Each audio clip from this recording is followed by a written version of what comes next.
You didn't Sorry. play it yet, right? Okay. We can see it. It is visible.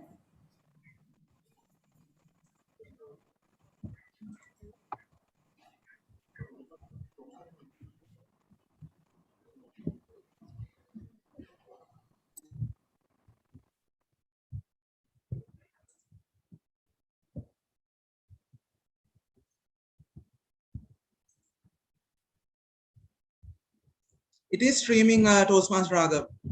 I will give you the host option now. Yes, please. Toastmaster Sahas, if you're there, can you help me understand how you would be showing the timer paths? Sorry. Can you help me understand how you would be showing the timer paths? Yes. For your for the speech, is it? Yeah. Would you be sharing your screen or you'll be changing your background? I will be changing my background, but so if you can let me know whether when do you want to show them, at which time periods I can show it at those periods. Yeah, I'll just send you through a private message. Okay. Thank you. Okay. Toastmaster Raghav, you are a host. You are the Now host. I have made you as co-host.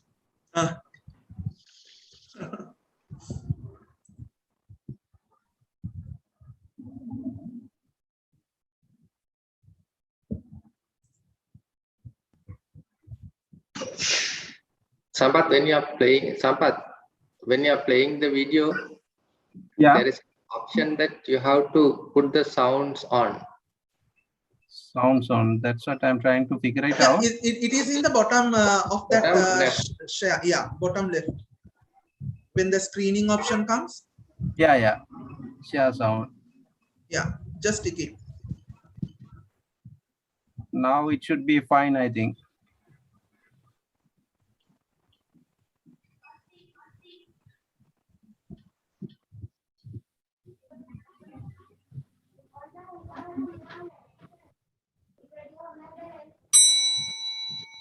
Yes.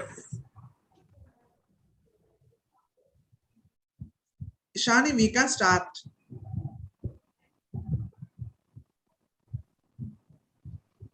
We have 1 minute more. So in my 3 o'clock. That's fine. In mine also. Me too. In mine also.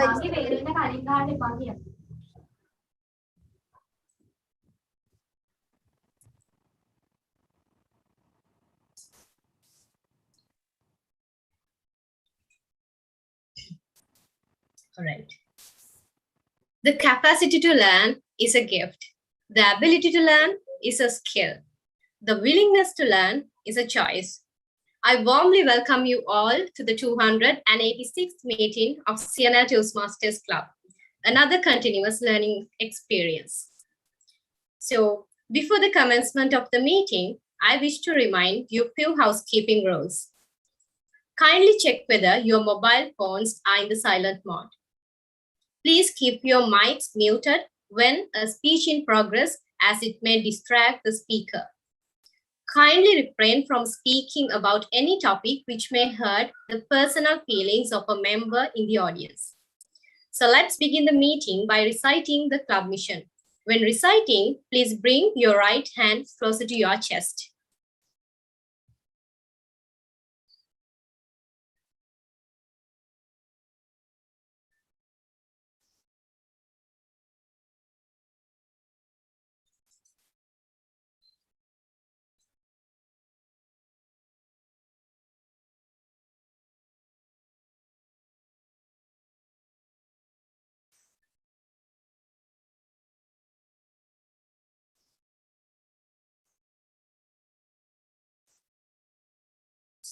We provide a supportive and positive learning experience in which members are empowered to develop communication and leadership skills, resulting in greater self-confidence and personal growth.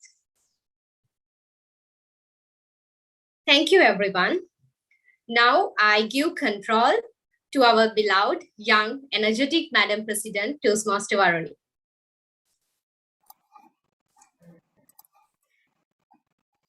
Thank you so much, Madam Sergeant at Arms, Toastmaster Ishani Miriha, for that kind introduction. Yesterday, I was fortunate enough to listen to our World Champion of Public Speaking in 2020, Toastmaster Mike Carr, at an educational session organized by District 82. So what he shared was the learning experience that he shared was really thought-provoking. So I thought of sharing a glimpse of what he shared. He said there are two types of stories that we can share as speakers. One, great stories, where we feel the emotions of other people, especially the speaker. And the second one is the economic stories. So I was wondering what is it about economic stories? It means the stories that the speaker tried to call for action with passing the emotions to the audience.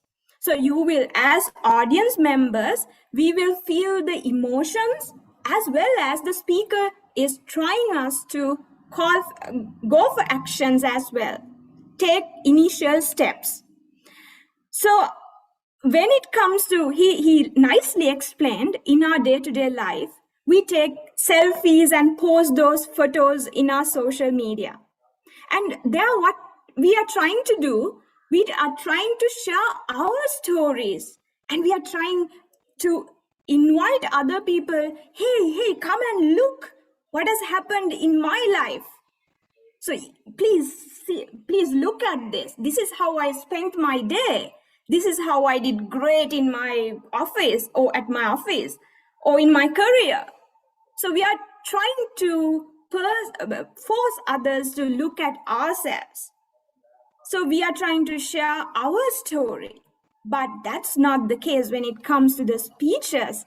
In order to inspire the audience, we need to speak to their hearts. There means the audience hearts. So he said, try to make your audience as the hero in your speech, rather making yourself or myself the hero in my speech. So dear Toastmasters and guests, I warmly welcome every one of you to 286th educational meeting of Siyane Toastmasters Club. Having that in my mind, I call the 286th educational meeting of Siyane Toastmasters Club to order.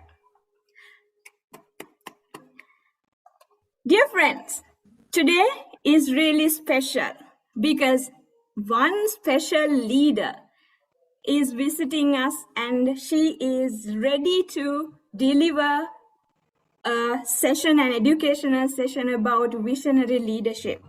Me being a woman, I really admire her leadership qualities and the way he portrays her character in front of Toastmasters. So I warmly welcome you, Madam, the Region 13 Advisor, Distinguished Toastmaster, Sugandhi Periyasamy, to our meeting today. Shall we all give her a big round of applause and welcome her to our meeting? Thank you, Madam President. And next in line, let's look at who are going to join with us today as guests.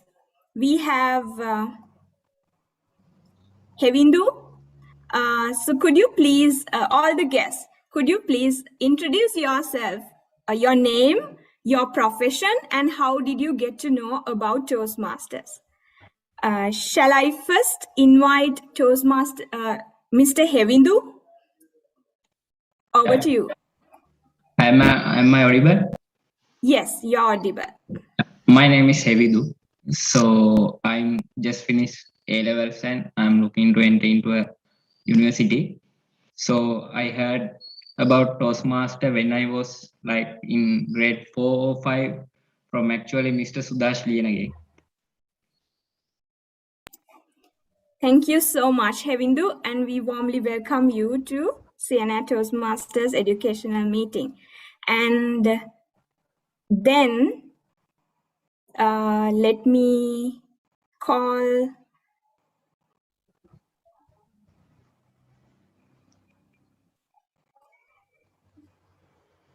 Tilokshika. Mr. Tilokshika? Am I audible? Tilokshika or Tilokshika? Yes. Tilokshika.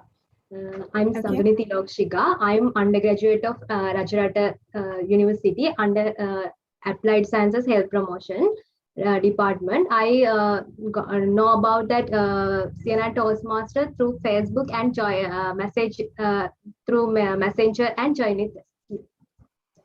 Welcome you, Tilokshika. Thank you. And we have Udana. Mr. Udana?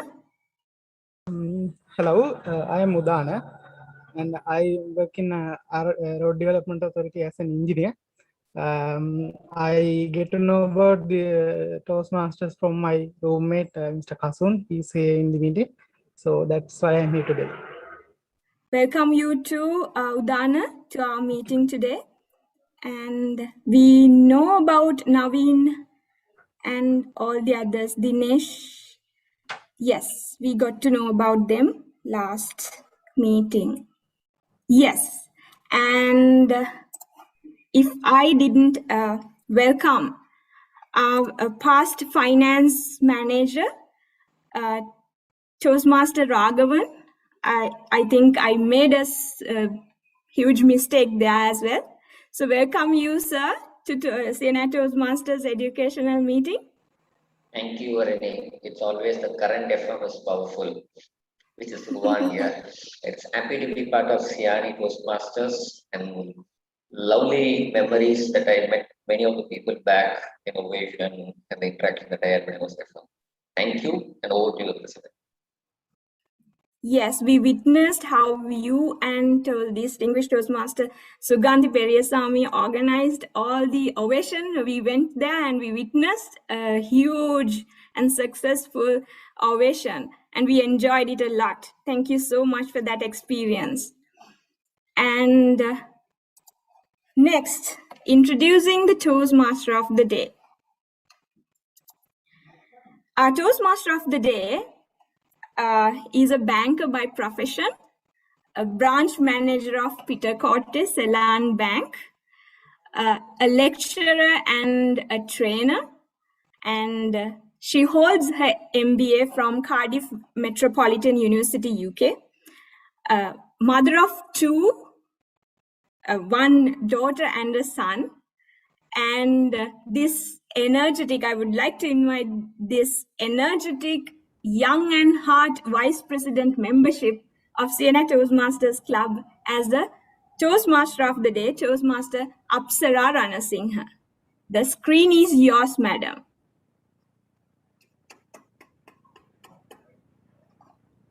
Thank you, Madam President, for attractive introduction. So, good afternoon, all.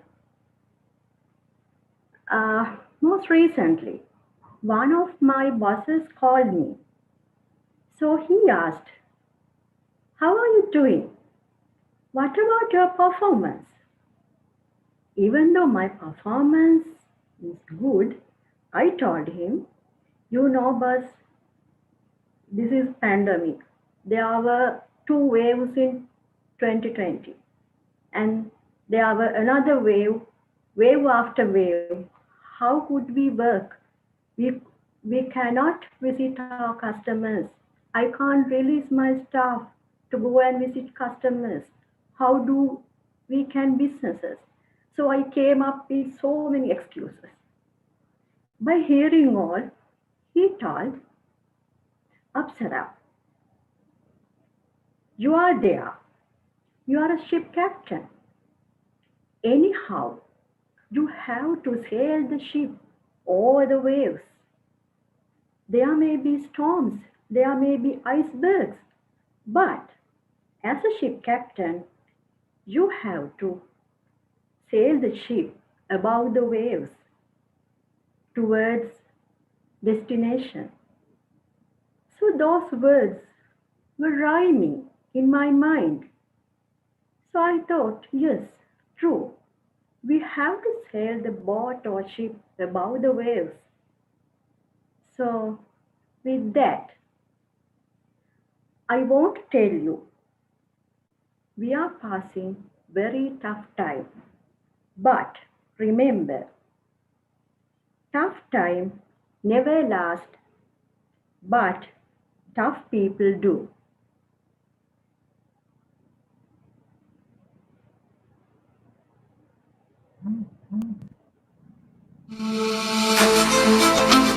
Agility. In sports, it can be the difference between losing and winning. For animals, life or death. And in business, being left behind or moving forward. Agile leadership just encourages people to use their strengths. It's changed our entire approach.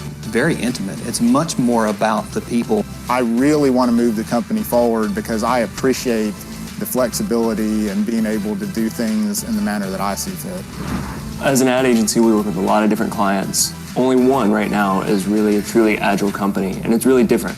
It changes the way that we communicate, it changes the way that we meet deadlines. We see better results from this client who's willing to go all the way into agile and really work this way with us. In an agile company, we try to really look at the value of adding more process or any process.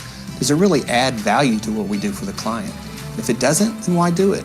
One of the things that I really love about the agile leadership of our company is that it's focused on results and not necessarily on nitpicking how you get there. We are able to create our own schedules around things that are important to us, whether we need time for working out or time to pick up kids from school. I can be the type of mom I want to be, but also excel at my job. You could be on vacation, enjoying your family, and still take care of work. I really like the leadership that they're servant leaders for us, there to remove any kind of impediments, any type of obstacles. Concept of annual performance reviews. 12 months from now, I don't remember how you performed today. I'm having to kind of guess and put together an average of what you did. In agile leadership, you're talking about giving feedback in the moment when it's happening. And suddenly, just like our iterative projects, you've got an iterative team member who's getting better every single day. We just have a lot of freedom to be entrepreneurs and to do things in a way that makes us the most productive as employees. Agile leadership is the future. Are you ready for the leadership revolution?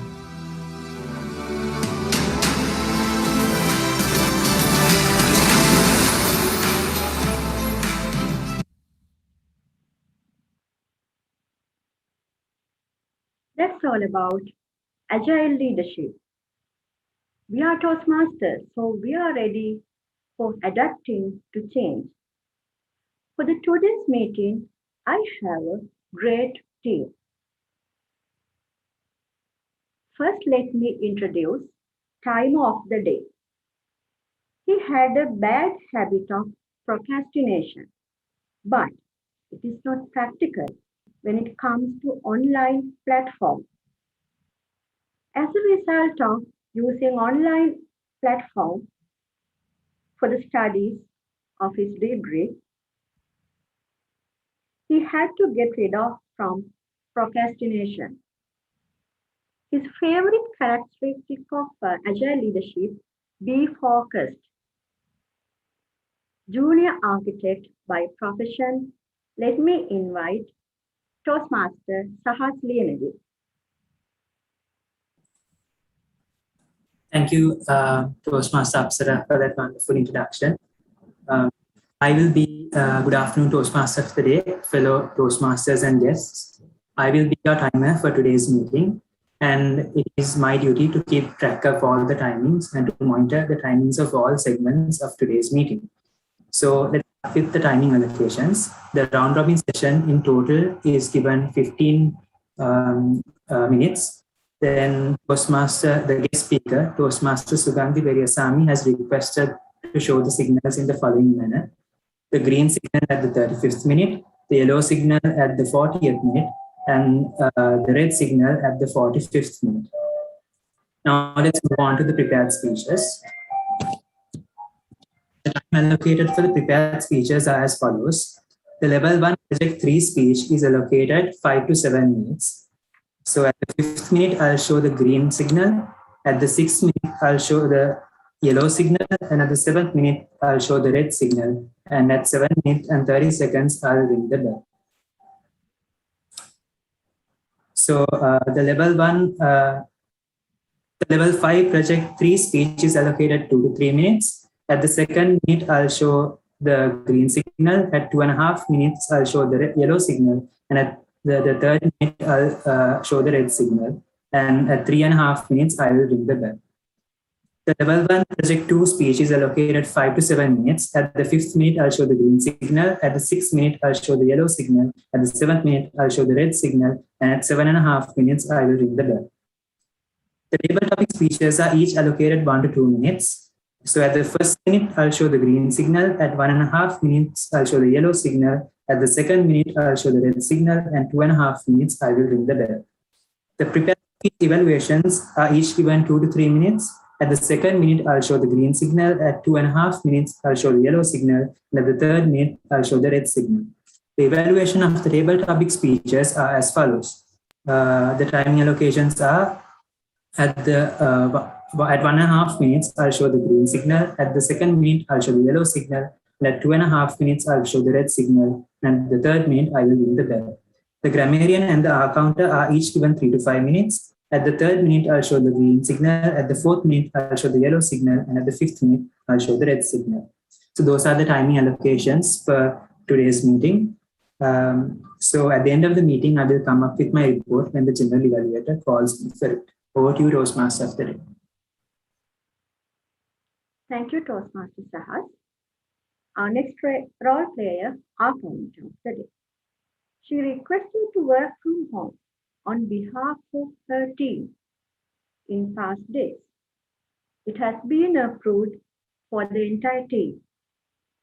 Her favorite attribute of agile leadership: act with boldness. She is none other than Toastmaster Lakruani, mechanical engineer by profession. Toastmaster Lakruani, screen is yours.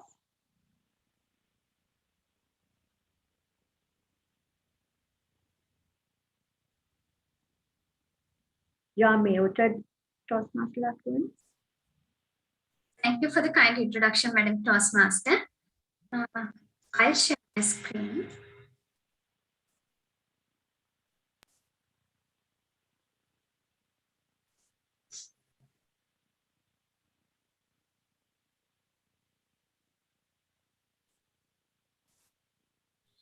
If you are a leader, the ability of giving a tasteful speech for your listener is always beneficial.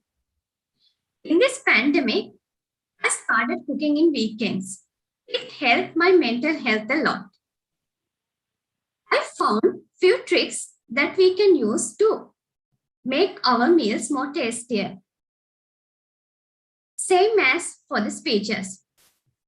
Having the correct filling between two biscuits is always great. When we speak, we use words and sound to fill the words while we decide what to say next. These words and sound add no meaning to your speech. Sounds like are, words like and, well, but, so, you know. I will track these words. Having carrots, cheese between your sandwich is always better than having only salad leaves in a sandwich. Please try to eliminate repetitive words in your speeches. We don't eat bread with rice. Like that, I will track the irrelevant words you will be using in your speeches. Finally, we should learn to have the lunch in correct time and when to have the tea break. Like the correct use of pauses will always make your speech more tastier. I wish all the best for role players and speakers. I will come with my report when the general evaluator calls me. Thank you. Over to you, Madam Toastmaster. Thank you, Toastmaster Siyane, for the comprehensive introduction of our counter role. And our next role player is the grammarian. She's a teacher by profession, and she always wanted to be networked to get assistance of people. She feels that she is not alone. Her favorite characteristics of agile leadership: be networked. Toastmaster Siyane Toastmaster, screen is yours.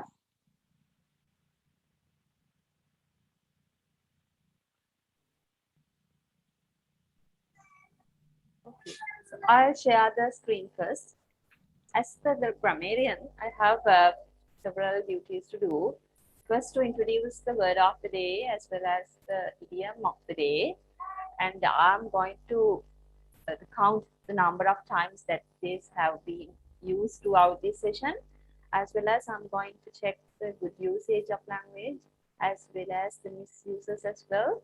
And I have a report for that. Now I'll share the screen which contains the word of the day and the idiom of the day. Hope everybody can see this. So the word of the day is governance. The meaning of it, the action or manner of governing a state organization. So, in an example, it's used like this. It's like this. The good governance of that organization made them become the best among the rest. So the synonyms for the governance can be used as rule or control. So I request everybody to use the word governance, the word of the day governance, as much as possible throughout this session as well as in your day-to-day talkings as well. The other thing that I have to introduce is the idiom. It's the idiom of the day, call the shots. So the meaning of call the shots is take the initiative in deciding how something should be done. We believe in parents and teachers calling the shots. Calling the shots. So the similar word, the meaning of call the shots is be in charge or be in control. So that's the word of the day as well as the idiom of the day. I'll definitely share it in the chat as well for your future references. If you wish to use that word, each and everybody, I request each and everybody to use that word. So I'll come back again. I'm going to track all the good usage as well as the misusage and come back again when the general evaluator calls me for give my report. Over to you, Toastmaster of the day.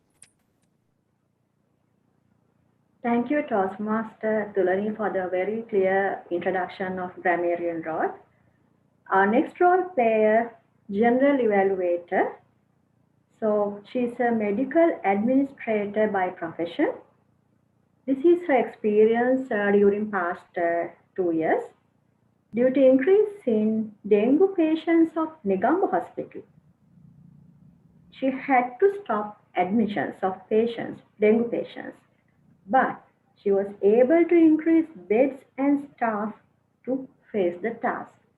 So now we know there's a special unit for dengue patients in Negombo Hospital. So she has done good job and good effort for that. Impact was all patients were benefited from her effort. So her favorite attribute in terms of agile leadership, keep a dynamic mindset. Keep a dynamic mindset. Over to you, Toastmaster Nilanthi Patirana. Thank you, Madam Toastmaster of the day. Today, I am the person to evaluate the total quality of this educational meeting. I will follow up the whole process and come up at the end of the meeting with my team, timer, accountant, grammarian, and speech evaluators to present the general evaluation of the meeting. Over to you, Madam Toastmaster of the day.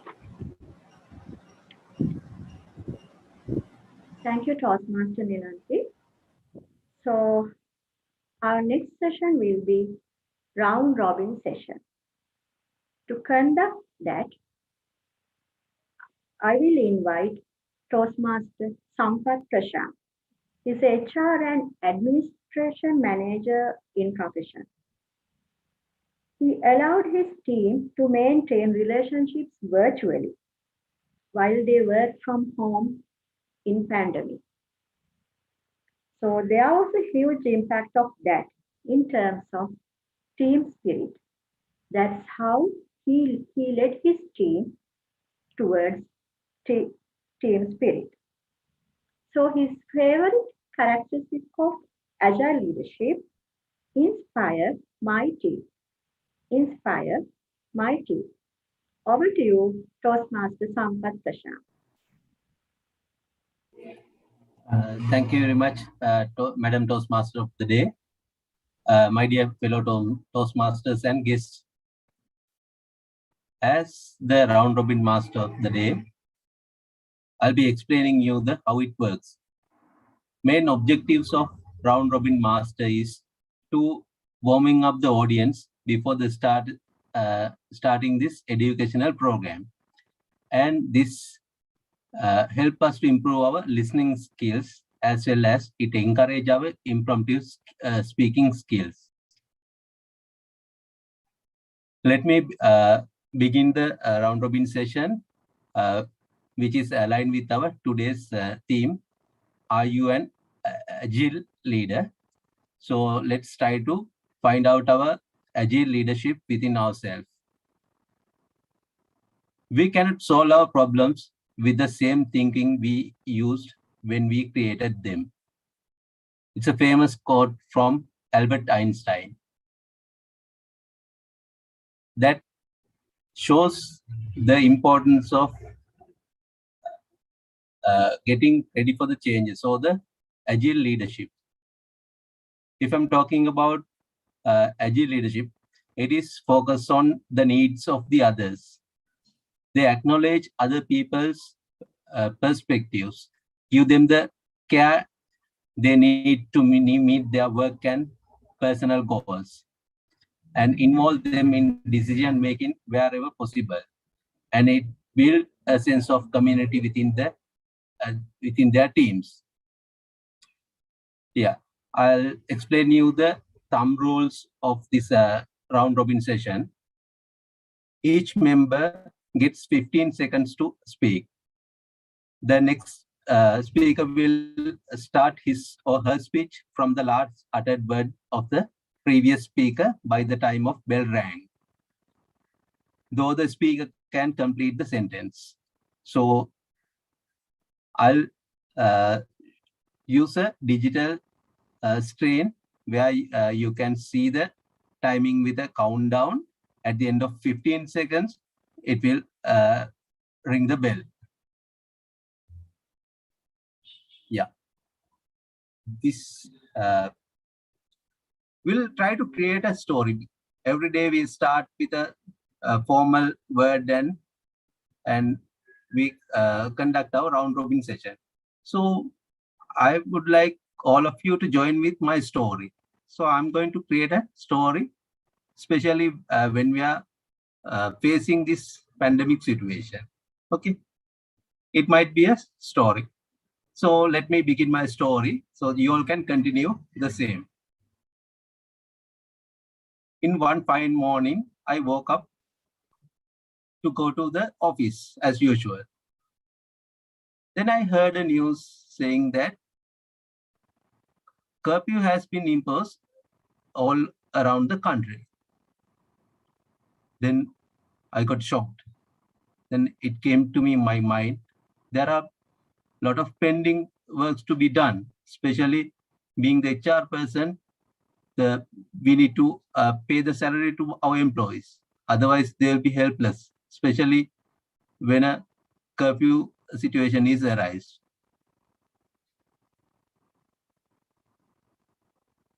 Being an agile leader, So I'll invite Toastmaster Isuru Ahalepala.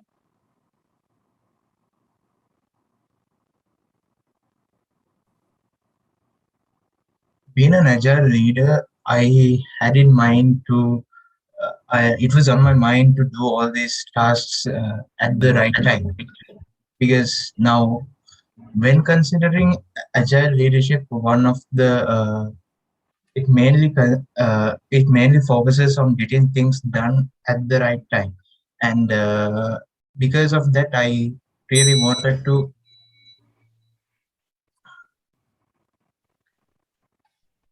Toastmaster Nilantha Patirana. Toastmaster Nilanthi Patirana.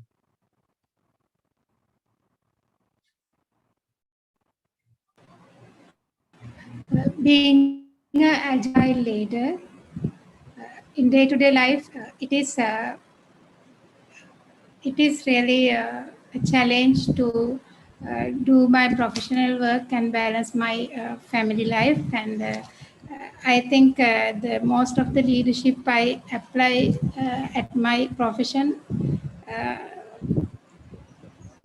achieved by balance in my family life.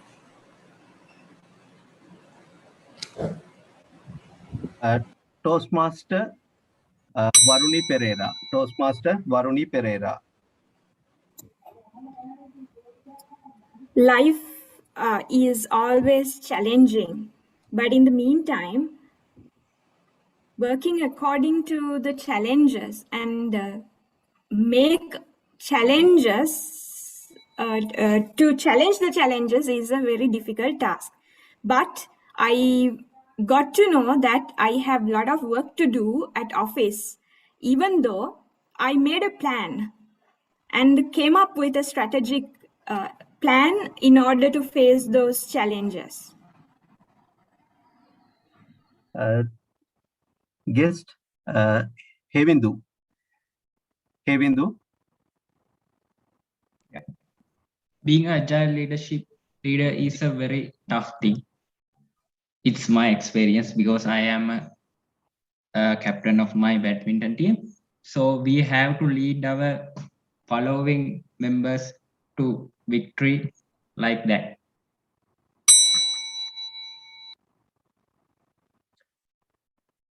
Toastmaster DTM Ruan Jayasuriya. DTM Ruan Jayasuriya.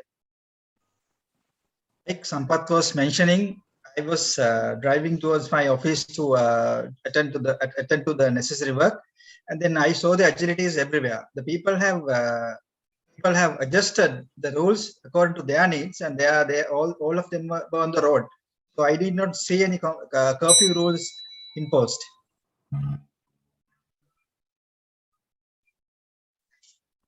TM Shani. Toastmaster Shani. When I reached the office, I found a lot of work piled up on my plate on my table, and well, it was really tough. And I had to call the shots and with my boss and ask for the work to be done, to be proceeded. Toastmaster Sanduni Jayasekara. Toastmaster Sanduni Jayasekara.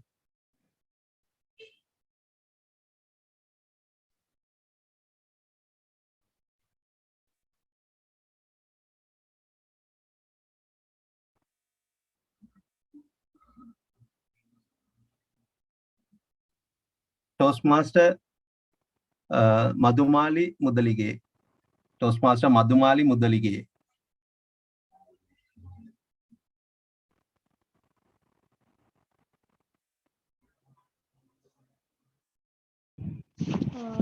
Being an agile leader is a advantage for us because we can work with our subordinates, take decisions together.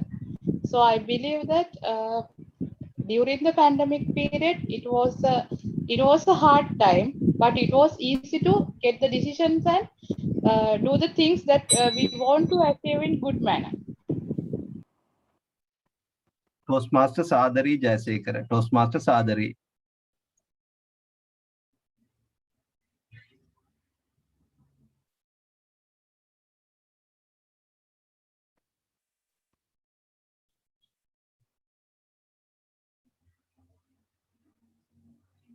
Sorry, Sadari, we can't hear you. Sorry.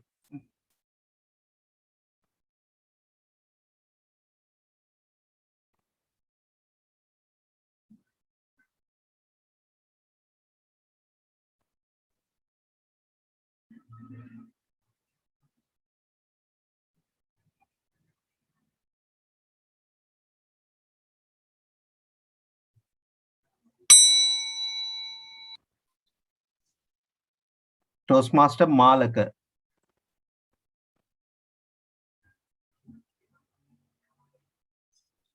Being an agile leader, I wanted to evaluate all of my works. Then I check with some of my friends, my colleagues and my bosses, what are pending work. So when I check, there are several works, so I have to prioritize all the works.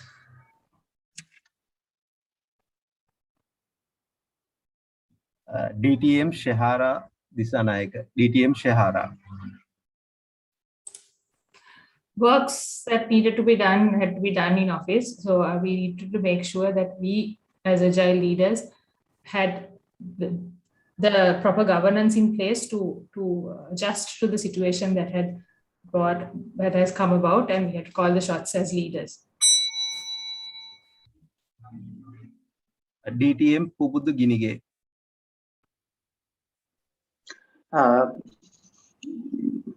Good governance is very much important for us to get adjusted to the situations.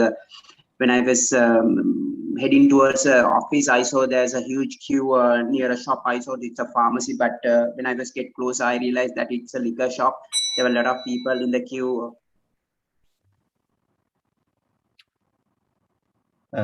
Toastmaster Mukulanjali. In a few people or team people in a team, being an agile leader, curiosity is a superpower, I think. If we are always curious, we can always learn. Toastmaster Kasun Jayalat. Not only us, even our non-agile leaders got panicked when they heard about that curfew imposing thing, because they finally got into a place where they have to do something rather than letting other people do. So they have to do the governance properly and to agile to this situation very well in order to get the maximum benefit from the workers. Guest Udana Rajitha. Guest. Since I walked into the office early morning, so I saw these the workload in my desk. So I wanted to arrange a way to do these works for my colleagues as they can do these works from their home. Yes, Tilokshika. Yes, Tilokshika. I wake up. I can't believe that there's curfew in the morning, but I went there with my friends as usual. No any other resources or any other variables as I can see than before days. So only the day is the curfew it was. Toastmaster Dinesh Jayawardena. Toastmaster Dinesh Jayawardena.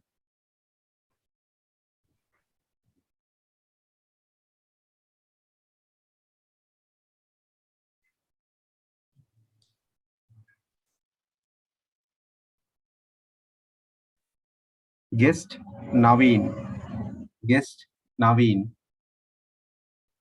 As Toastmaster Sampath mentioned, the difficulty that I found because of having curfew imposed was looking for my study material, because I was supposed to bring some A3 sheets, graph sheets, and those photocopy sheets, and I was unable to do that. DTM Chamin Natauda. Photocopy machine was not working, so as an agile leader, I had to take the right decision. So what I did, I contacted one of the staff members who was on his way and forwarded the documents to his email, and he brought them back on time. Toastmaster Yasara Lienege. Yes, timing is really important when it comes to being an agile leader. So in my personal view, I think the leader itself himself should be working on time, and he should make sure that his followers are also working on time as well. Toastmaster Viraji Gamage.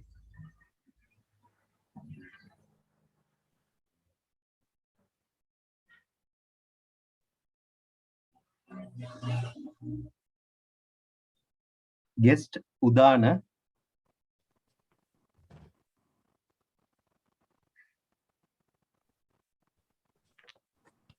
Guest Udana.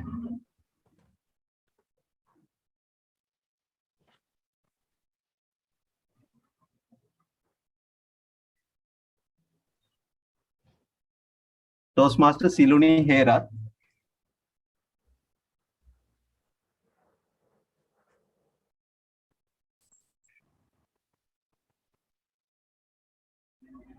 Toastmaster Siluni Herath.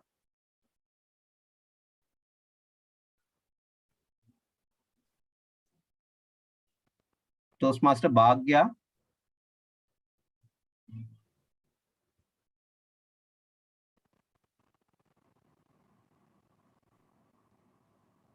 Toastmaster Bhagya.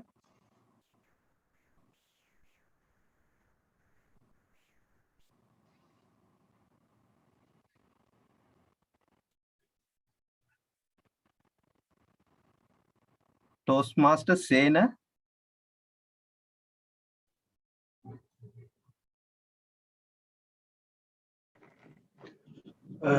Agile leadership is very, very important on these days because time wins success or unsuccess. During this pandemic situation, we have done a lot of work in our office with my subordinates. We have prepared a lot of lessons for the children and telecasted through the TV channels. Toastmaster Chamindu Asalang.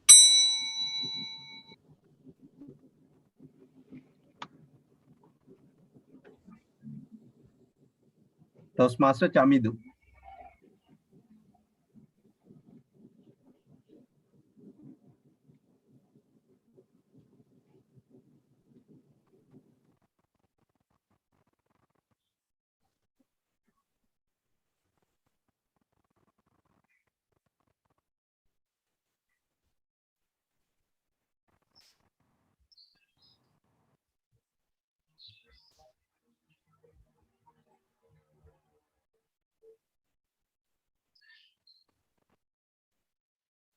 Okay, I think the time allocated for me is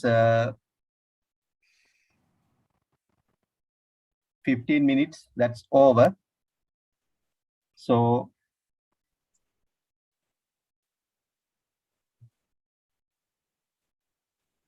as responsible managers and leaders, so we need to call the shots that align to the good governance principle on the business continuity in this pandemic situation. So I would like to request you all to call the shots that will align with the good governance. And over to you, Madam Toastmaster of the day. Thank you, Toastmaster Prashant, for the creative round robin session. And it's a timely, important one. Thank you so much. Next item is the most important session, educational session of today's meeting. For that, we have a special guest. She is the regional advisor of Region 13 and past district director. We have witnessed your organizing skills, innovation, Chennai. Most of us had visited Ovation, Madam. So we have witnessed your skills. So you are a role model for a dynamic leader. Let me welcome distinguished Toastmaster Sugandhi Perisami. Over to you, Madam Sugandhi. Thank you, Madam Apsara. Good evening, Toastmasters and guests. It's a privilege and honor to be at Siyane Toastmasters Club meeting. And I was in fact telling DTM Rowan and our Vice President Education Toastmaster Shantima that I literally waited for 4 long years to get an opportunity to visit Siyane Toastmasters Club. The reason every time I used to come to Sri Lanka, we usually had Toastmasters commitments from morning until evening. And since our Siyane Toastmasters Club is located a little away, about an hour away from Colombo, somehow my schedules didn't allow me. And finally, one of the beautiful things that have happened during this pandemic is it has brought all of us together through a virtual environment. I'm very happy that today I get the honor to be amongst all of you and to be able to deliver a message. So thank you very much for giving me an opportunity to be with you this afternoon. Our Vice President Education requested me to talk on the topic of visionary leader. So when you think of the term leader or a visionary leader, what are the names that come to your mind?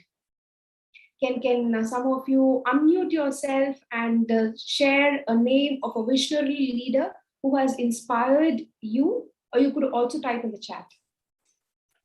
Vladimir Putin. Jawaharlal Nehru. Mahatma Gandhi. Mahatma Gandhi. Nelson Mandela.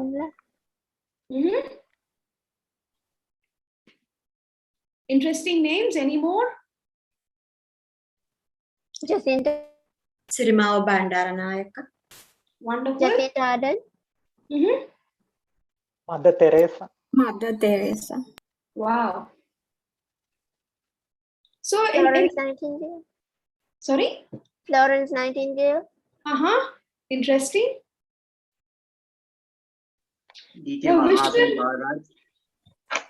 Wonderful. Thank you.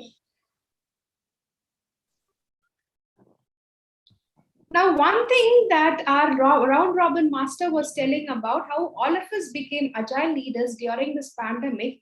And I also believe that this pandemic has also taught us to scale ourselves from being a leader to a visionary leader. And I will tell you how each one of us, not only looking at all the names that we've just heard, they are visionary leaders, but I think we ourselves in every small ways, it could be in our personal life, it could be in our professional life, or it could be as part of the organization, we ourselves are also visionary leaders.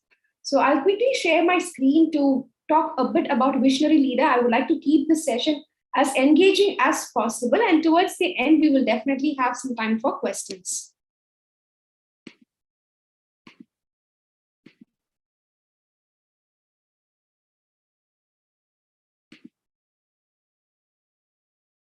So whenever we think of a visionary leader, we think about a person who has had a long sight, a vision that was powerful enough to take all of us through a journey which will inspire us to work together. It could be a leader in the political arena, like some of the names that you mentioned. It could be a visionary leader like our own past international president, DTM Balraj, or it could be somebody within an organization, or it could be somebody like an entrepreneur who brought about a change in the society.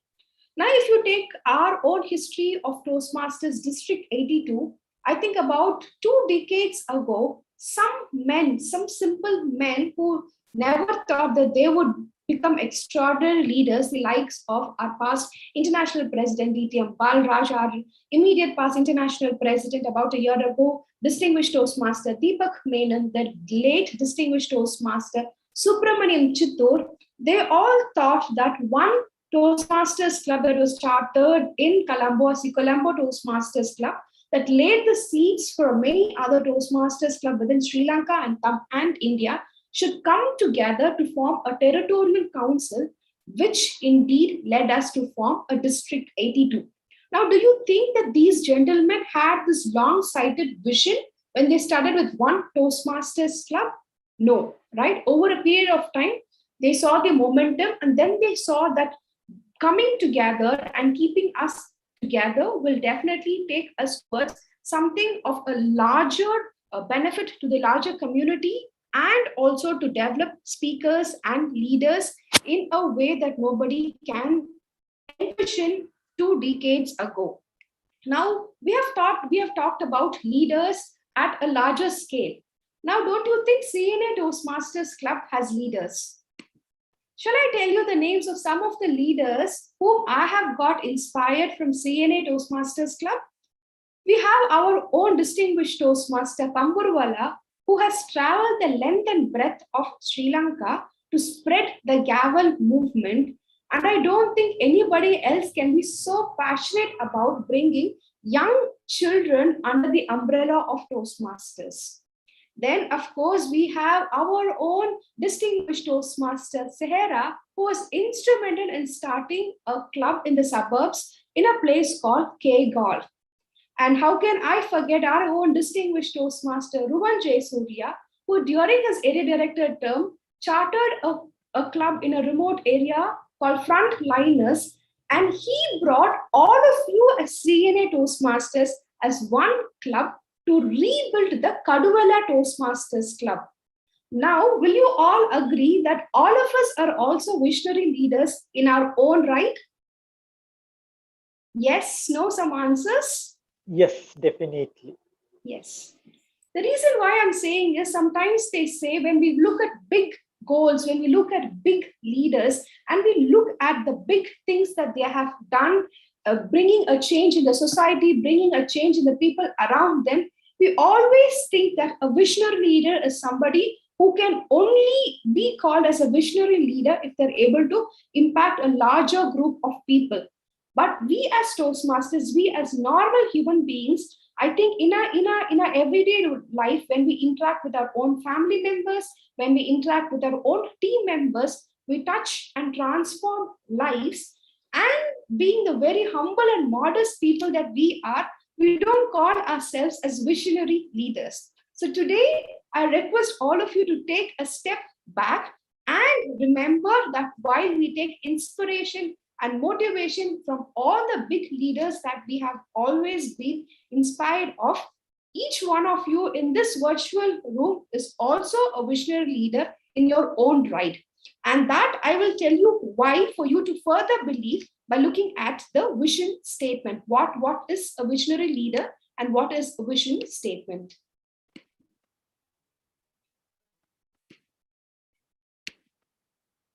They say a vision is a mental picture of what an organization or a person aspires to become.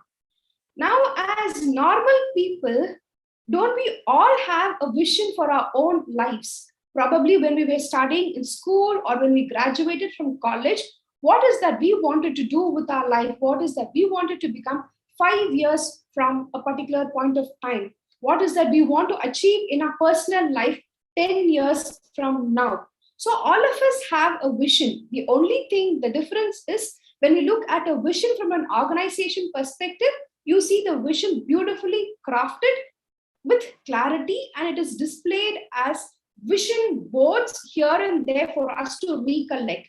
As far as our personal vision is considered, many of us don't even write out our vision statement, which we get to see on a daily basis. We at times don't keep seeing it, reviewing it often, and we don't celebrate. So that's the only difference when it comes to a vision statement between an organization and that of a person. But then be it an organization or a person, all of us in our days, as we go about a day after another, we do have a mental picture of what we aspire to be. Now, as Toastmasters, we've joined a beautiful movement because we wanted to be able to better articulate our thoughts, and that itself is a vision of building a better personality of ourselves. Now, who is a visionary leader? A person who is ahead of their time and who has a powerful plan for change in future. Now, we talked about quite a few of the visionary leaders, right? Sometimes the thought for change comes when we look at big changes that are going in our society. Sometimes it could be small. One story that has got a profound impact on me is the story of the car Tata Nano by none other than the great Ratan Tata himself. One day, when Sir Ratan Tata was traveling in a rainy day in a city called Mumbai, he saw a family of 4 members, a husband, wife, and 2 children on a two-wheeler, and it was raining very heavily. The father was trying his best to navigate through the traffic. The mother was trying her best to cover the children from the strong showers that were going. And when Sir Ratan Tata saw this sitting inside his car, he thought, why is that people like them travel in a two-wheeler, and why is that we are in a society where we are not able to give an affordable car? And that one incident on a rainy evening, seeing a family of 4 people on a two-wheeler, led him to have a vision of producing the most optimally available priced car called as the Tata Nano, which was priced at roughly about 1 lakh rupees in Indian rupees, and I think that would be roughly about 2 lakh rupees in Sri Lankan rupees. Now imagine if a family could save a little bit and can afford such a very optimally priced car. That creates a revolution, isn't it? From people who are only able to afford cars, taking cars to become available to everybody. Now that is a change. Now that is something which Ratan Tata thought about well ahead in future. And he had a sense of purpose and he had a sense of clarity, which led Tata Motors to produce Tata Nano. And today, when you look at the taxi segment, or when you look at families who want to be able to afford a car but not spending much, we've seen Tata Nanos on the roads of Colombo and Chennai and all over India as a very successful car. So to become a visionary leader or to think about vision, we need not always look at big impactful things. We need not become the Superman or the Batman, but small incidences. It could be probably when we were in school, that the struggle to pass the A level, failing and then getting up again and again, probably told us that tomorrow I will become a chartered engineer, or tomorrow I will become a doctor, and I will not let my failures define who I am. Or even in Toastmasters, when we take the first step to deliver an icebreaker speech and we don't feel very good about it, what do we do? What do we go? We don't say that, okay, I will not deliver my second speech, isn't it? We have the dream of ourselves becoming a better speaker where people will applaud, people will come forward to listen to our speeches, and people will be willing to listen to the stories that we deliver. And that, I believe, is also a vision at a personal level.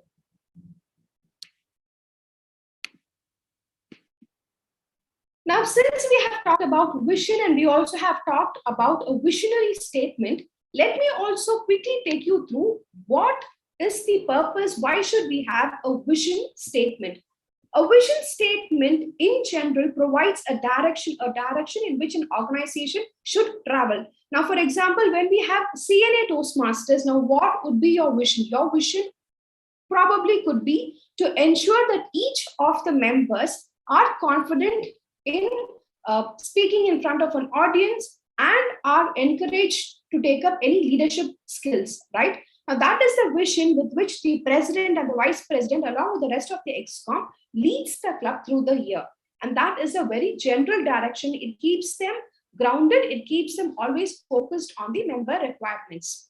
The second thing is it provides a context for decision making. When we are in a very volatile situation, when we are in a dynamically changing situation, what are the facts based on which we can make decisions? And that again comes through a vision statement. What is that we aspire to do as an organization? What is that we aspire to do as an individual, based on which we can take decisions? The next one, of course, is it affects an organization's structure. Now, for example, if as part of Siyane Toastmasters, you all have an audacious goal saying that we will definitely have a district champion from our club this year. If that is the case, definitely as part of the executive committee, you will also have a small subcommittee which focuses on training all those aspiring lead speakers who want to move from club area division to become a district champion. Our club already has an ExCom committee, but then if this audacious goal of getting a champion from Siyane Toastmasters is a goal that we are going to have, is a vision that we are going to have, I'm sure we will also align our team structure, our governing structure, to also have additional leaders who will help us and who will transform a club level champion and train them adequately to take them to a district stage. The last but not the least is it also affects working relationships. When we say affects working relationships, how quickly we can come into a collaborative mode, how quickly we can come into a team that focuses on the vision, is passionate about the vision, and can work together resolving all their conflicts. Now, when we talk about the vision statement, we'll also quickly see what are some of the examples. But before seeing a few examples, I would also like to share what are the characteristics of a vision statement. When you look at a vision statement, right, when you talked about Nelson Mandela, we talked about Mother Teresa, and we also talked about our leaders in the political arena who have inspired us, right? Now, how were their vision statements? Whenever they spoke, I'm sure we would have listened to one particular statement that kept echoing in our ears again and again. It was part of their speeches, it was part of their interviews, or it was part of every time they communicated something to the public. And what was that one sentence that really got etched in our memory? And what was the characteristic of that one statement? It was definitely clear. Why they attributed, why was that vision so passionate to them? It was very, very clear. The second thing is, it was challenging. They did not want to be another XYZ as part of the society. They did not want to be somebody who wanted to just take life as it comes, but they wanted to challenge their own hidden potential, and through which they will be able to impact the society at large. The third thing is, their passion was also crafted as a generic statement which people like you and me, the common public, will be able to understand. And next, of course, is it was people-oriented. It was not all about themselves. We talked about Nelson Mandela. His vision was not about himself, but then his mission was all about an entire continent, which in fact impacted the rest of the world very positively. Or you take the example of Mother Teresa. Although most of her works were in a town or in a city called Kolkata, the entire world, when we talk about the word kindness and compassion, always thinks about her. So it is more about the people that we are going to positively impact rather than about the visionary leader themselves. Of course, the next thing is inspiring and a statement which can be easily communicated. I'll quickly, we'll skip this and we will go to some example statements.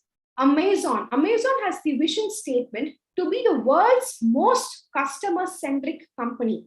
Now, whenever we order something to Amazon, they quickly send us a tracker. We know when the shipment is coming, at what time the shipment is coming. They also take care to get a feedback, and they keep evolving their entire supply chain and the customer service based on the feedback that we give.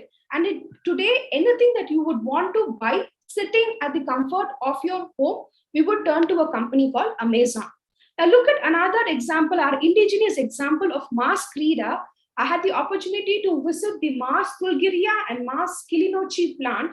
And when I see their vision statement, we see a day when we clothe the world with possibility, our people and partners realize their dreams, and sustainability is woven into the fabric of our industry.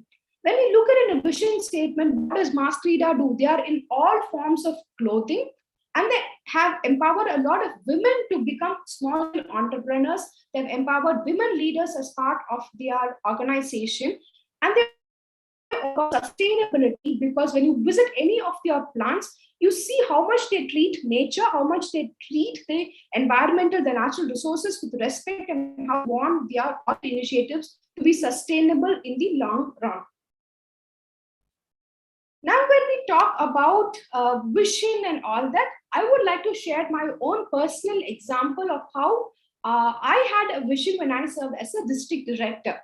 Now, we know our district mission is to build new clubs and support existing clubs in achieving excellence. So the year that I served as the district director in the year 2018 to 19, along with my PQD and CGD and the rest of the district executive committee, we had this vision to take Toastmasters outside of Colombo to suburbs and to Tier 2 and Tier 3 cities. Now, why this particular vision? Two things.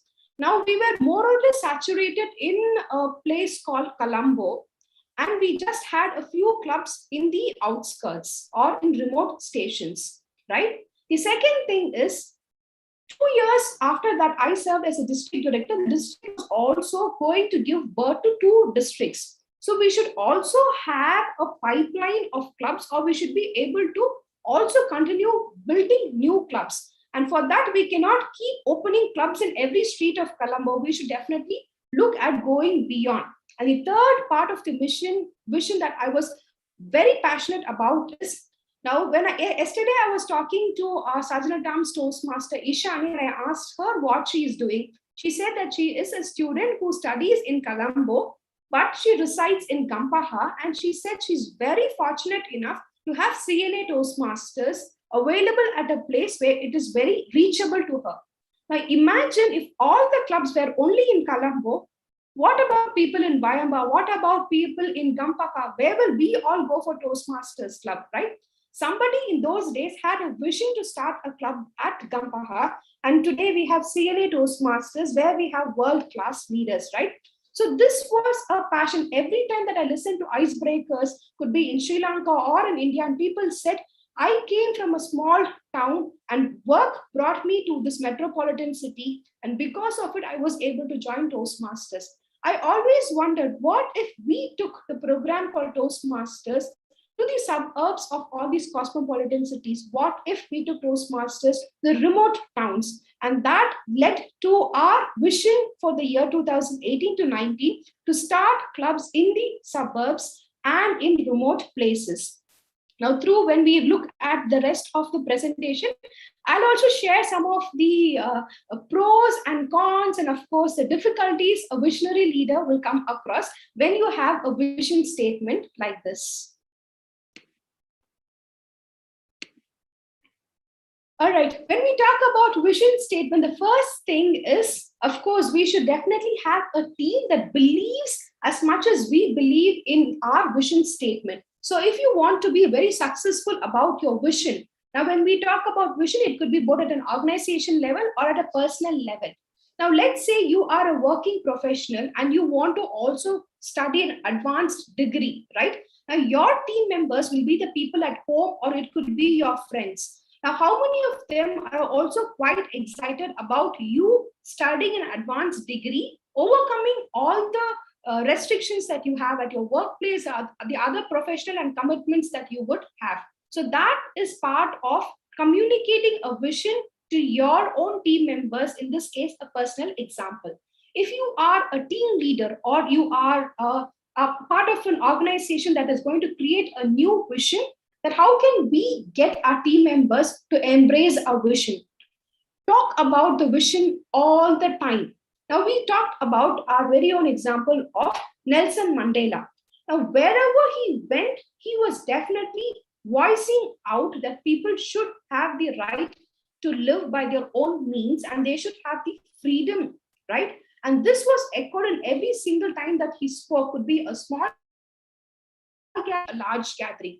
So whenever you're leading a team, whenever you want to create a change, to talk about your vision. In fact, our CEO, Daniel Rex, says, talk about your vision till people get tired. So that much keep communicating of your vision so that people know that how passionate you are and they also understand the clear purpose of the vision. The second thing is explain how it will benefit them. Now we talked about the vision is more of a people oriented than being a person oriented. How is this vision going to impact people around us? How is this vision going to positively impact the society? Or how is this vision, when I talk about my personal vision, how is it going to positively impact my family? How it's going to positively impact my friends circle? The next thing is when you communicate your vision, be very, very enthusiastic about it. They say energy is contagious, enthusiasm is contagious. Whenever you speak of your vision, show the passion, show the fire inside you, how much you really care for the vision. And last but not the least, show that you sincerely mean it and that you would like to go the extra mile in creating, in turning that vision into reality. Now, since we talked about a visionary leader, now we know all of us, there are different styles of leadership, right? Now, that is also part of one of our Toastmasters part level 2 in our pathways, where we try to understand what are the different styles of leadership styles that are available and what is the leadership style that we intend to practice most of the time. So what could be the pros of a visionary leader? Now, all of you told about the names of some of the visionary leaders that you all admire, right? Could some of you unmute or through chat tell us what are the pros? Why should somebody become a visionary leader?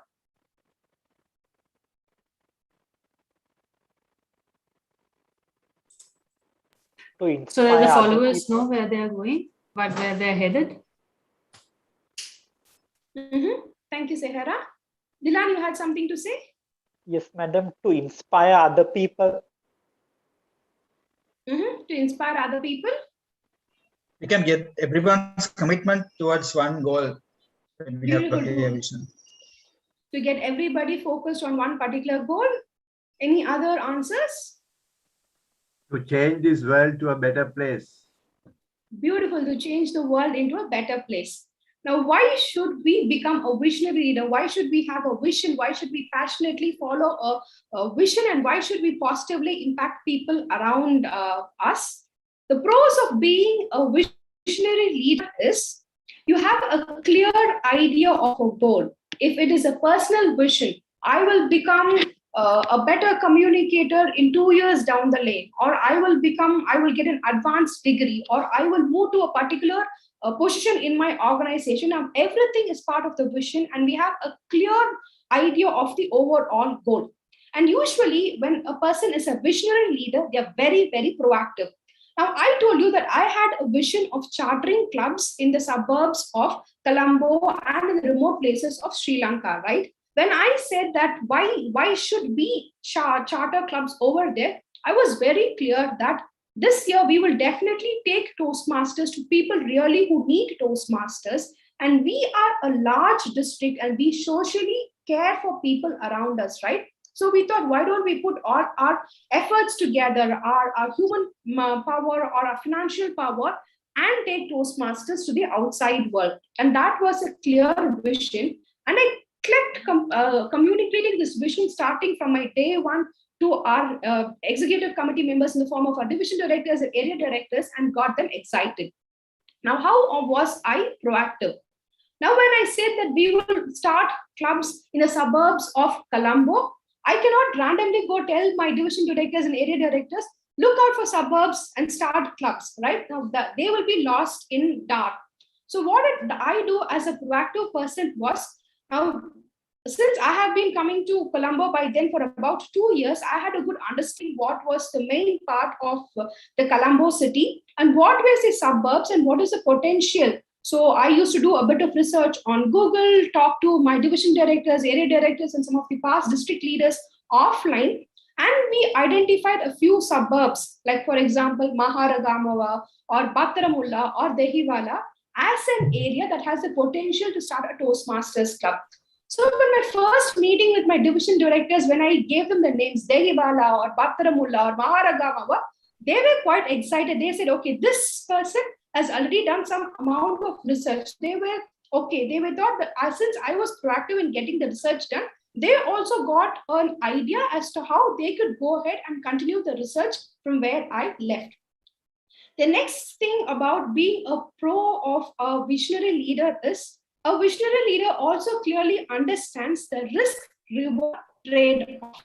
Now here the risk in starting clubs in all these places is we first have to form a team, then distance is also involved, and it takes more time to start a club in a suburb or in a remote town than starting a club in Colombo. More effort is required in terms of team members, more time is required, and more finance is also required.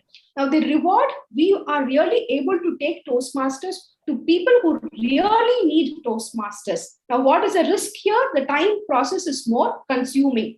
And what is the trade-off? Of course, although it is more time consuming, at least by the end of 6 months or 8 months, we will definitely be able to charter a club.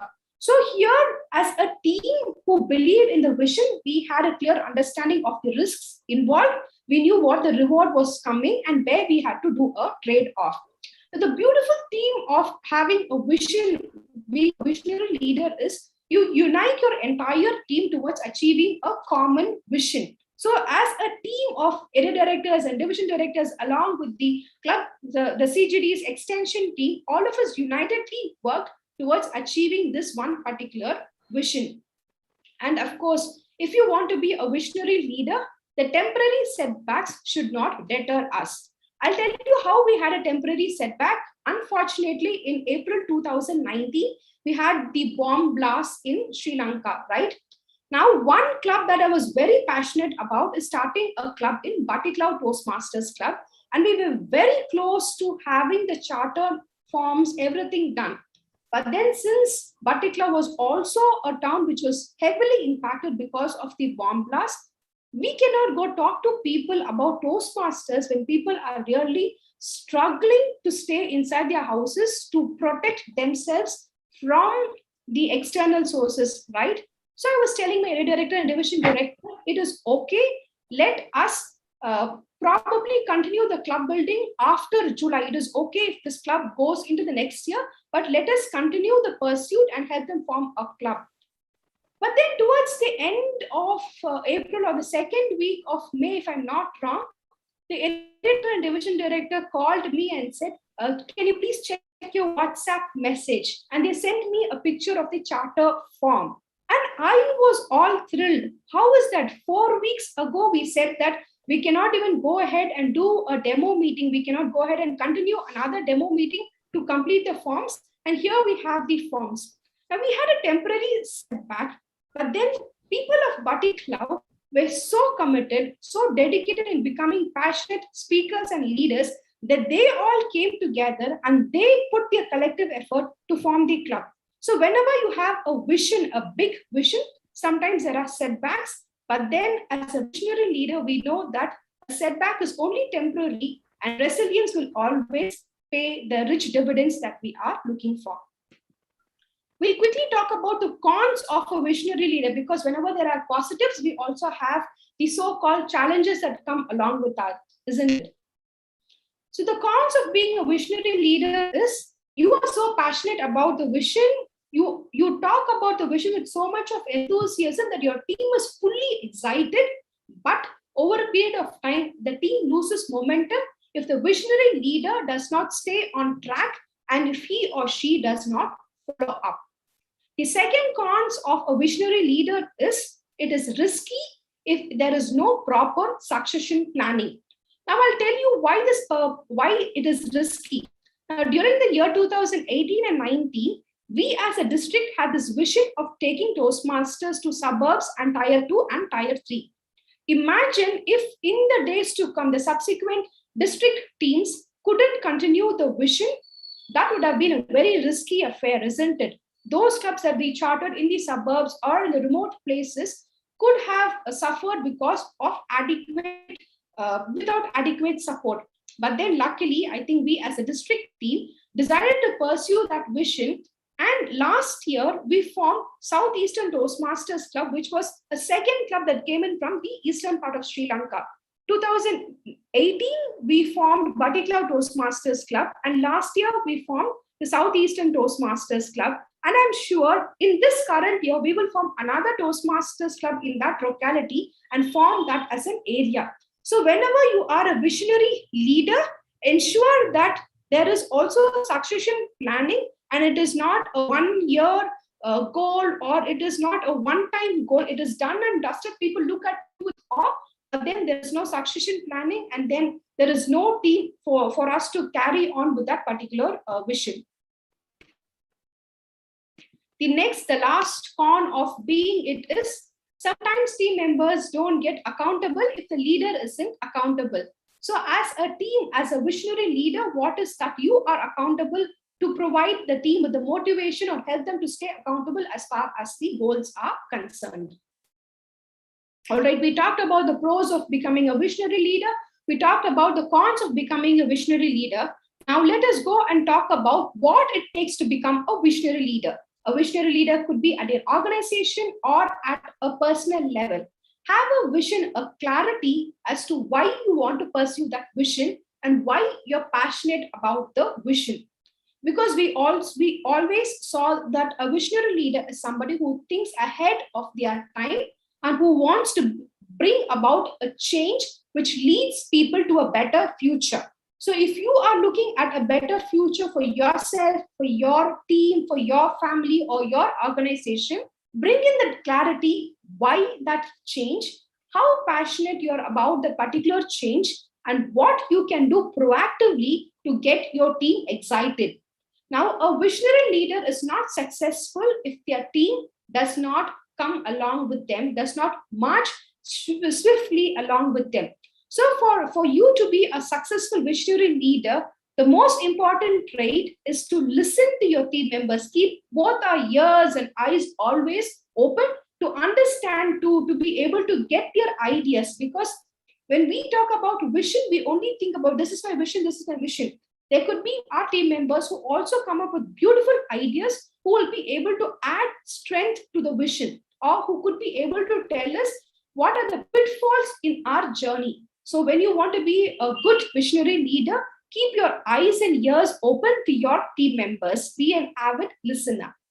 The next thing is motivate your team. Whenever we pursue big goals, I'm sure when Ratan Tata started the vision of manufacturing Tata Nano, the entire board of Tata members, Tata Motors, was not with his vision. They did not want to create a car that just sold at 1 lakh Indian rupees.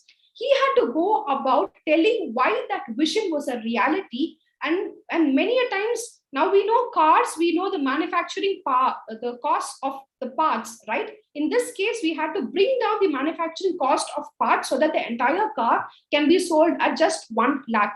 Now, what did he do to motivate the team? Every time the team came up with a prototype, he used to tell them, this is good, but bring it down in terms of cost. Now, the team should not get dejected because Ratan Tata was asking them to lower the cost. At the same time, he also knew how to motivate the team so that the overall vision of producing a cheap car, a cost-wise and optimal car, was also in picture. The most important thing is to lead with empathy. Now, in terms of pandemic, we all saw how to lead with empathy, but whether we are in pandemic or not, we don't know what each one of us are going through. So it is very important when we motivate our team, we also allow them to take breaks. We also allow them to voice out their opinions. We also are able to take their feedback, and we come across as an empathetic leader who's very passionate about vision. And of course, when we talk about vision, it is far-sighted goal, but then it is also time-bound. Track your progress. If it is a personal vision, what would you do on a monthly basis? What would you do on a quarterly basis? A vision for us, most Toastmasters, could be that we want to become a better speaker. Now, that is a vision. But then when we talk about progress, Now, how would I like to progress, right? That comes with probably reducing the number of R counts in my speech, or to be able to deliver speeches with less grammatical mistakes. Those will be the time-bound goals that we could set ourselves to achieve our long-time vision of becoming a better speaker. If the vision is to become a better leader, what are the ways that we could look at taking up leadership opportunities within the club on a monthly basis? It could be voluntarily signing up for meeting roles, or it could be taking up some opportunities at an area level or at a division level. So a vision statement, although it looks like a far-sighted goal, we definitely have to take it to be a time-bound goal for us to measure the progress and also to take in feedback and to track it on a continuous basis so that the vision turns into reality. And last but not the least, take responsibility. As a visionary leader, take responsibility. Whenever we have audacious goals, we are very excited, we lead the team into it. But whenever we come across risks, whenever we come across challenges, or whenever we come across failures, it is our responsibility as a visionary leader to take responsibility, and it is not the responsibility of the team to take in those failures. When we as leaders then can take credit, we as leaders should also be responsible enough to take the risks involved, the challenges that come, and of course, any failures that we meet in our path. I'd just like to leave you with one final thought about visionary leader. If you want to build a ship, don't drum up people to collect wood and don't assign them tasks and work, but rather teach them to long for the endless immensity of the sea. To put it in simple terms, I like to again take the example of DTM Ruwan chartering the Frontliners Toastmasters Club. He had this goal of chartering a club called Frontliners. He built a team from Siyane Toastmasters and a few other passionate Toastmasters across the area and division. He motivated them, and for each time, whenever he motivated them, I think his vision was to charter a club where people can get easily access to a training program called Toastmasters. He longed to see a community that could make the best use of a Toastmasters club. Since he had that vision, the passionate vision, he brought in people, like-minded people from his own club, from his own area and division, and he was able to take the risks, the challenges, and eventually when the club was chartered, he didn't say, I chartered the club. He said, we chartered the club. And as a district, we all rejoiced in all the hard work and the vision that Ruwan as an area director had along with the team that went ahead and chartered the club. So ladies and gentlemen, I would like to leave you with one final thought. Whenever we talk about visionary leader, it is not those big things that we see in the outside world. Each one of us sitting in this room is a visionary leader. We have a vision for ourselves as an individual. We have a vision for ourselves as a family member, for our family, for our immediate team at work, as well as in Toastmasters.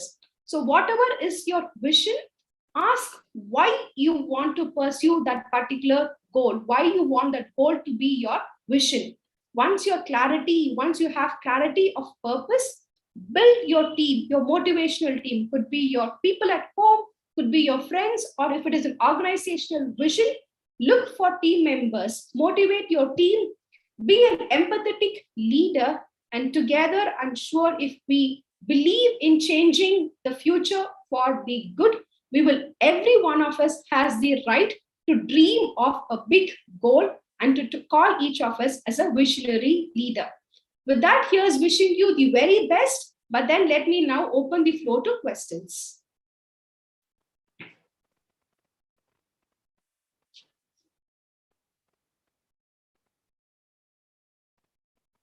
Any questions with respect to Toastmasters or outside world on the topic leadership?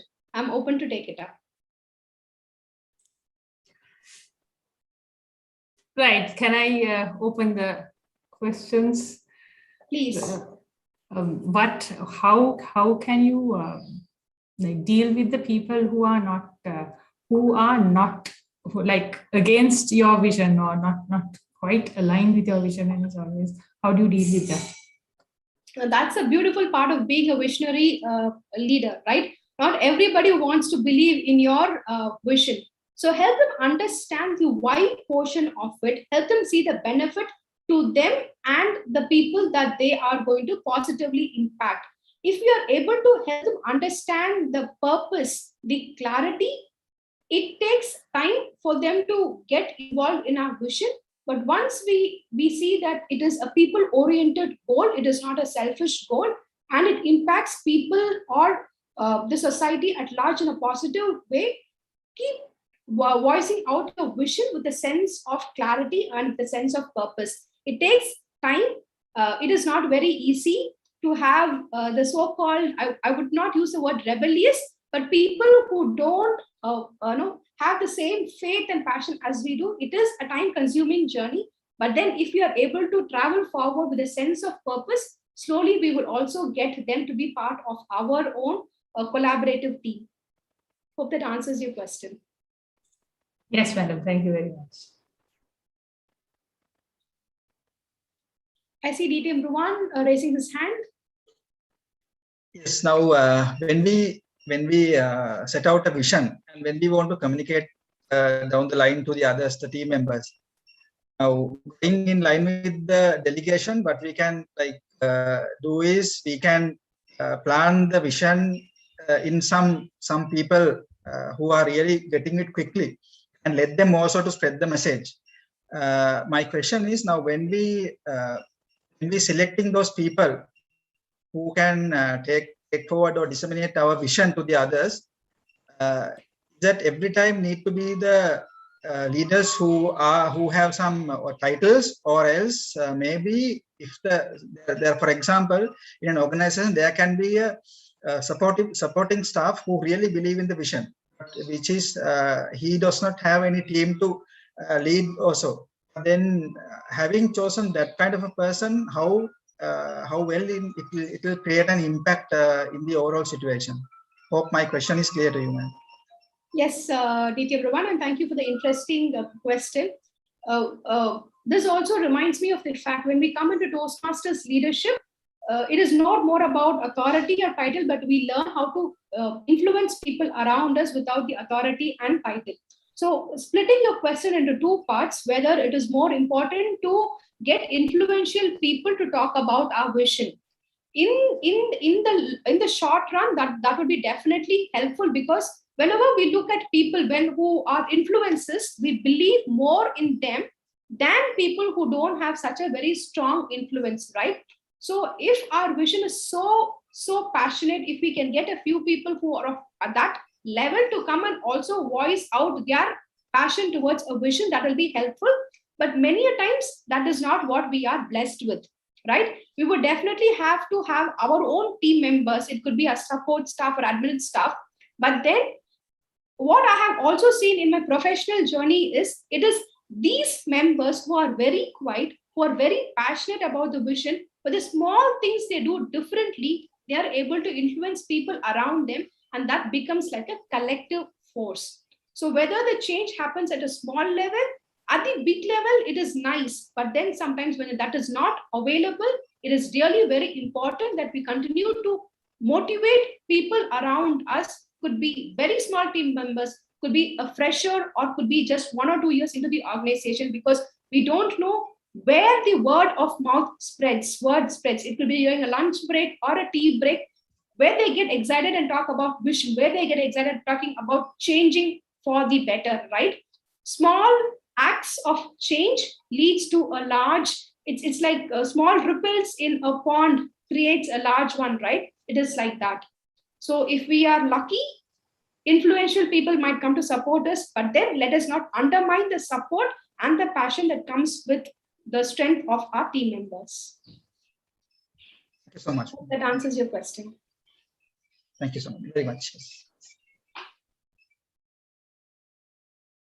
All right, keeping our time into consideration, we'll just have one last question, and then the remaining questions I'll stay back and take it offline during the chat.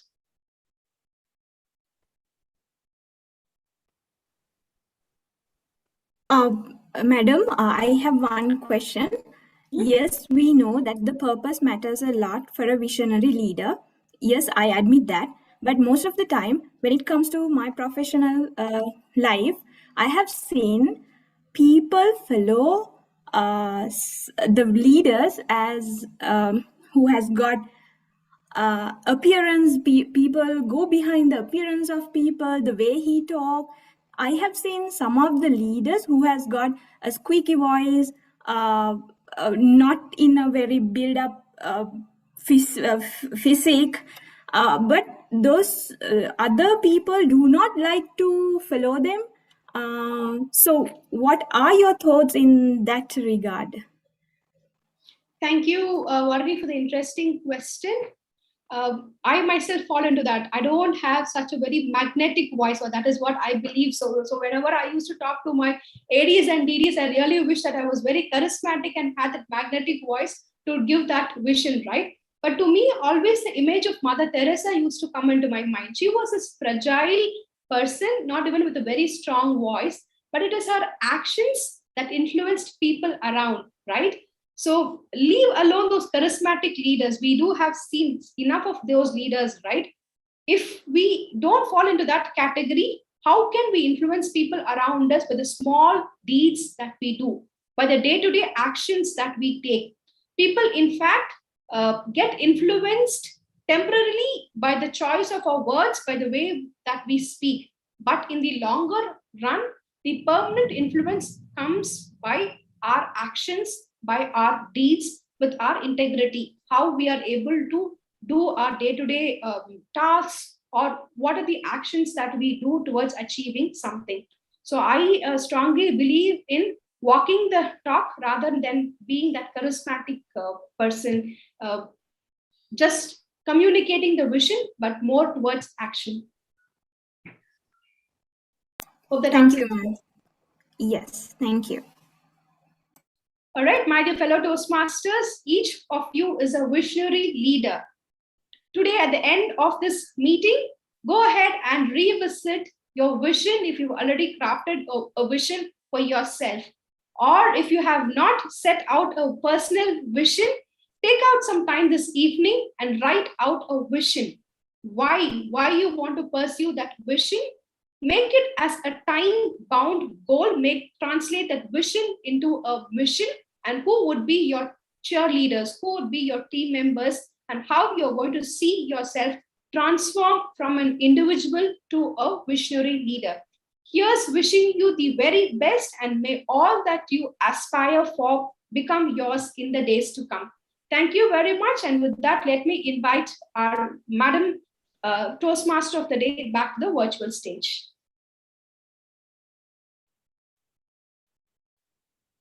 Thank you very much, distinguished Toastmaster Sugandha Peresavi. So you were talking with live examples, and you were talking how did you give leadership to the district. So thank you so much, because it's an eye-opening, because the vision should be individually in us, and we can do some society work to outside and our professional life. So we can do more service with this concept, visionary leadership. Thank you so much for your time, madam. And I believe leaders who serve deserve leadership. Leaders who serve deserve leadership. So our next session, prepare speech session. Our first speaker, the first prepared speech will be level 1, project 3. It will be evaluated by 2 evaluators, because our Vice President Education has planned it. Evaluation contest is on the way. So for that, as a help and as a rehearsal, he has allocated 2 evaluators per speech. So this is our first speech. So to present the objective of this speech, I invite Toastmaster Isuru Ahalepola.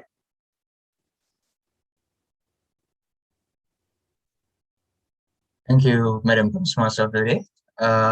So Toastmaster Gamono will be presenting his speech for level 1, project 3, that is research and presenting.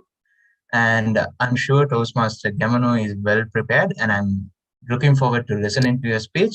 So for the benefit of the members and the guests today, the purpose of this project is for the member to learn or review basic research methods and present a well-organized, well-researched speech on any topic. So all the best to you, Toastmaster Gamono, and back to you, Toastmaster of the day. So our first speaker will be Toastmaster Gamono and his experience regarding past years. Even though challenges will come, we have to go forward. Still we run as usual. His favorite characteristics of agile leadership: remember to be flexible. Remember to be flexible. So this is,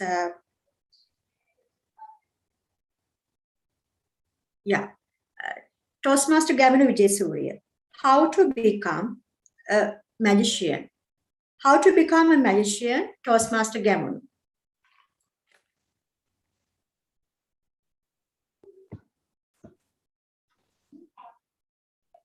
Good evening, Toastmaster of the day and my fellow Toastmasters.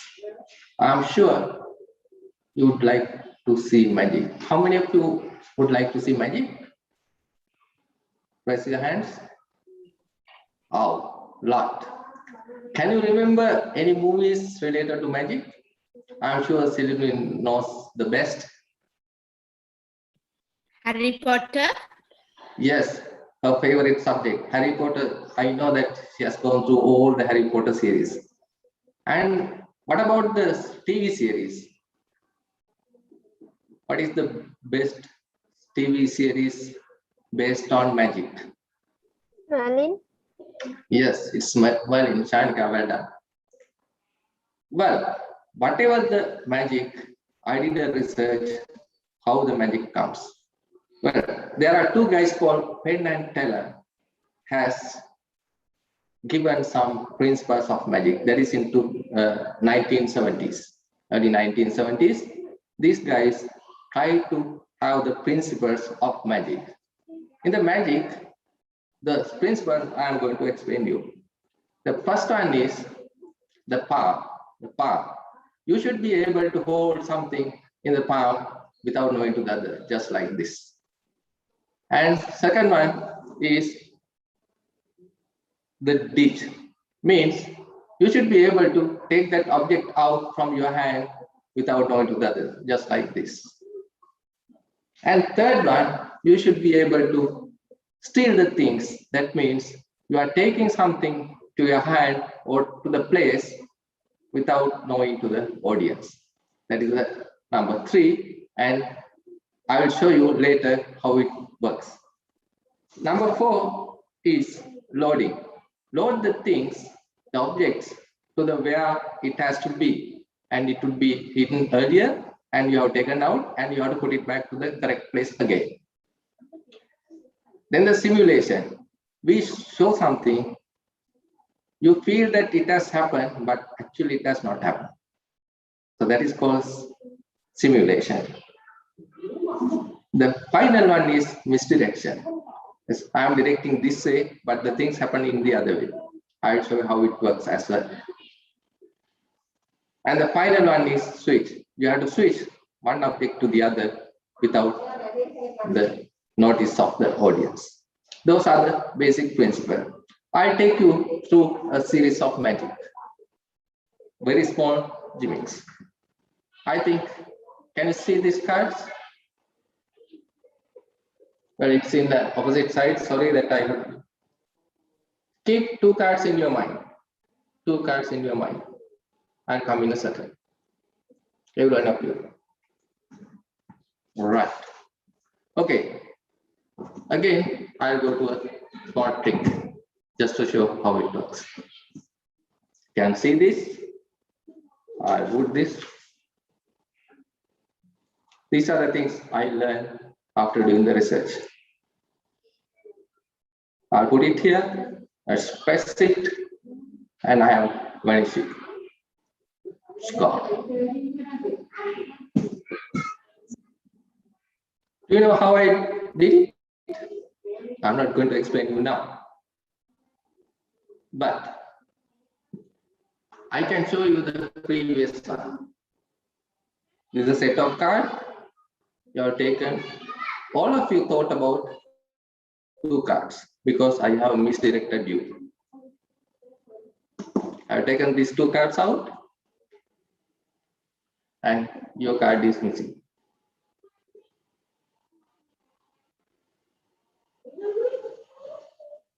It's gone.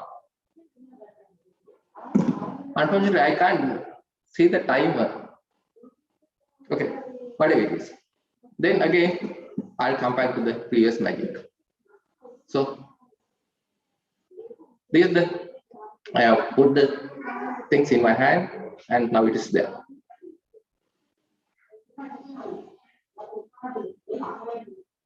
How nice. What really had happened? I'll tell you the first principle what I did. I have shown this whole set of cards and you have kept in mind. But you never thought of the other cards, rest of the cards in the card pack, what those are. Actually, I have taken all the set of cards out and I have shown you a different set of cards. Because I have misdirected you, you never understood that you are looking only for your cards. But what I'm showing is a different set of cards. Well, then how, if you want to become a magician, what are the things that you should have? First thing, there should be a lot of pre-arrangements. I have done a lot of pre-arrangements here. Unfortunately, I can't show you here. If it is a live show, I could have shown you. And second thing, you should have a very secret knowledge. Otherwise, you can't do magic. Because the things, just I show you, it's a very simple trick, but you should have a clear knowledge how you are going to do it. If not, you can't become a good magician. Third one is skills. When I'm using my own hands, I can hold one thing in my palm without any problem, without showing to you guys. Then finally, the presentation. When you are doing the presentation, in between, you should be able to take the things into your hand like this. Those are the basic devices in magic. And if you want to become a magic, keep in mind that you need a lot of practice, just like Toastmasters. You have to do the practice, practice, and practice. Once Bruce Lee said, I am afraid of a person who practiced 1,000 times the same shot, not the person, no 1,000 shots. That is the Bruce Lee's word. Finally, I know that you want to learn the other trick. Of course, if you want to learn my other trick, you have to come to one of my magic shows. I will show in the future in the Toastmasters Club. Over to you, Madam Toastmaster of the day. Thank you very much.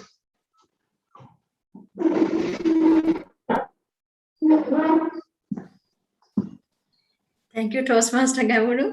So very much interesting session. Just like we have seen a magic show.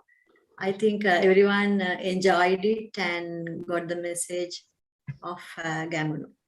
So our next speaker, level 5 project 3, it will be done by Toastmaster Ishani Miriha.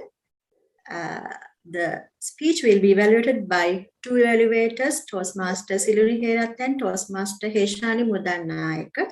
So I invite Toastmaster Siluni to present the objective of the speech. Thank you, Madam Toastmaster of the day.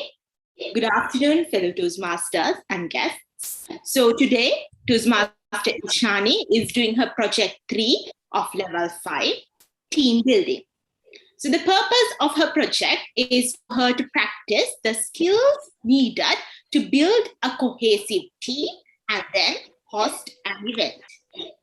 So in the first speech of her project, which she is going to be doing today, she has to introduce the team building event that she has planned to host.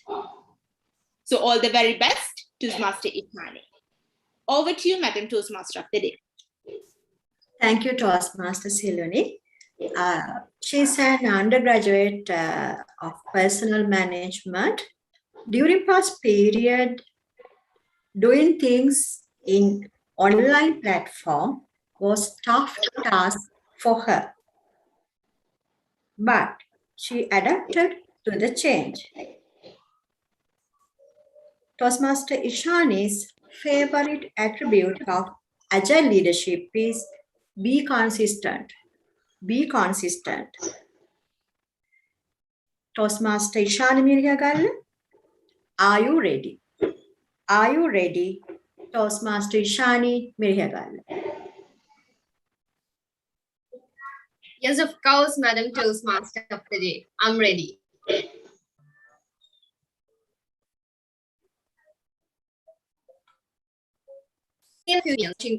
Another great initiative by our Madam President and Vice President Education.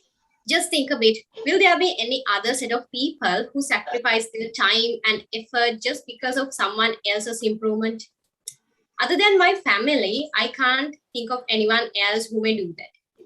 But Toastmasters do that. Especially Siyane Toastmasters do that. Because Siyane is not just another Toastmasters club. Siyane is a family. That is why our EXCO members put much of effort to make our family members shine.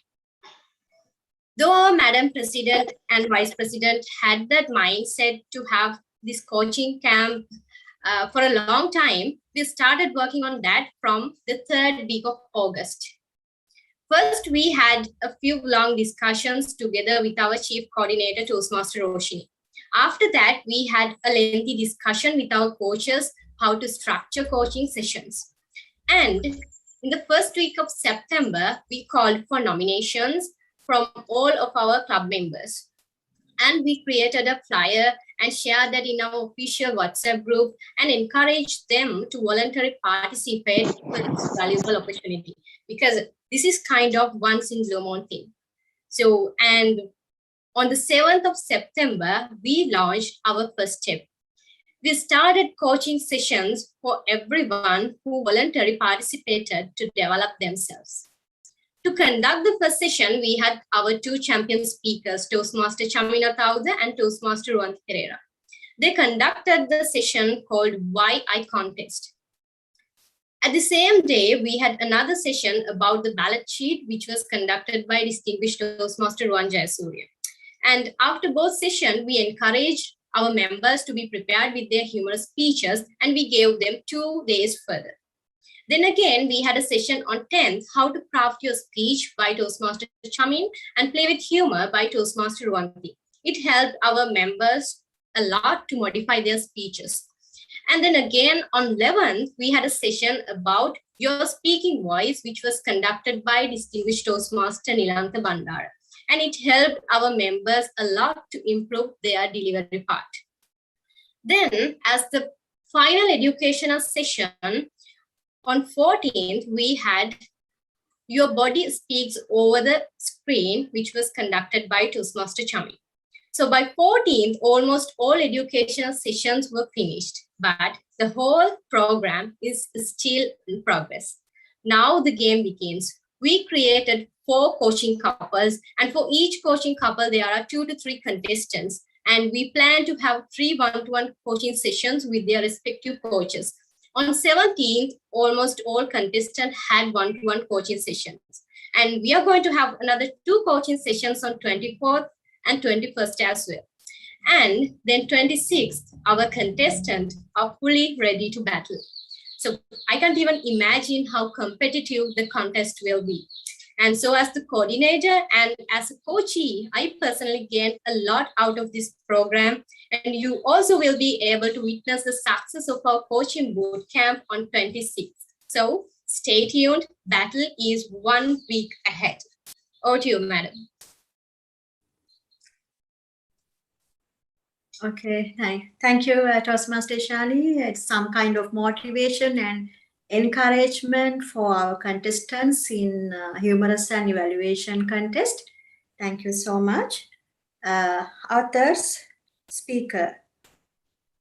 The third speech will be done by Toastmaster Chandima Gayan. There are two evaluators, Toastmaster Dilan Pereira and Toastmaster Sulakshi Mudan Nayaka. To present the objectives of the speech, I will invite Toastmaster Dilan Pereira to the screen. Thank you, Madam Toastmaster of the day. Toastmaster Chandima is going to deliver the first speech of the project Evaluation and Feedback. The purpose of this project is for the member to present a speech on any topic, receive feedback, and apply feedback to a second speech. The purpose of the first speech is for the member to present a speech and receive feedback from the evaluator. I'm sure Toastmaster Chandima had done his homework. I'm looking forward to a great speech. Over to you, Madam Toastmaster of the day. Thank you, Toastmaster Dilan. Toastmaster Chandima Gayan is a lecturer by profession. In pandemic, it's a task to manage staff in hospitality industry, which was hit by pandemic. He was able to overcome it without laying off anyone from their jobs, difficult task. So maintain resilience is his favorite characteristic in agile leadership. Toastmaster Chandima Gayan, the discipline, Toastmaster Chandima Gayan.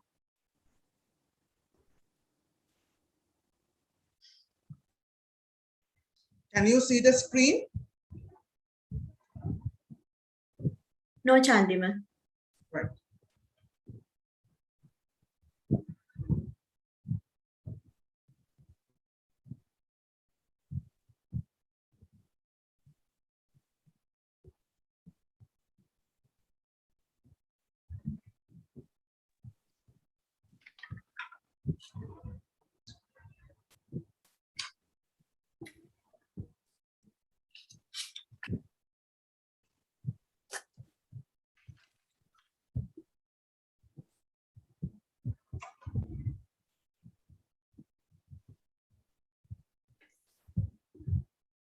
There is a small technical error, it seems. Wait,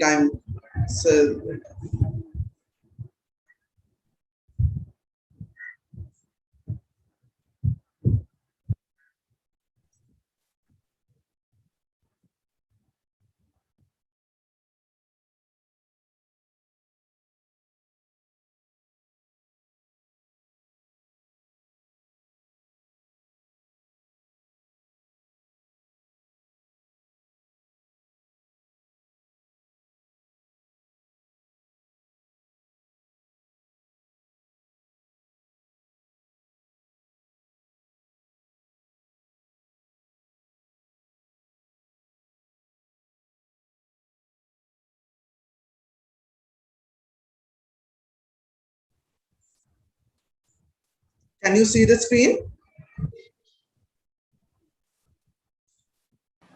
We can see you, Chandima.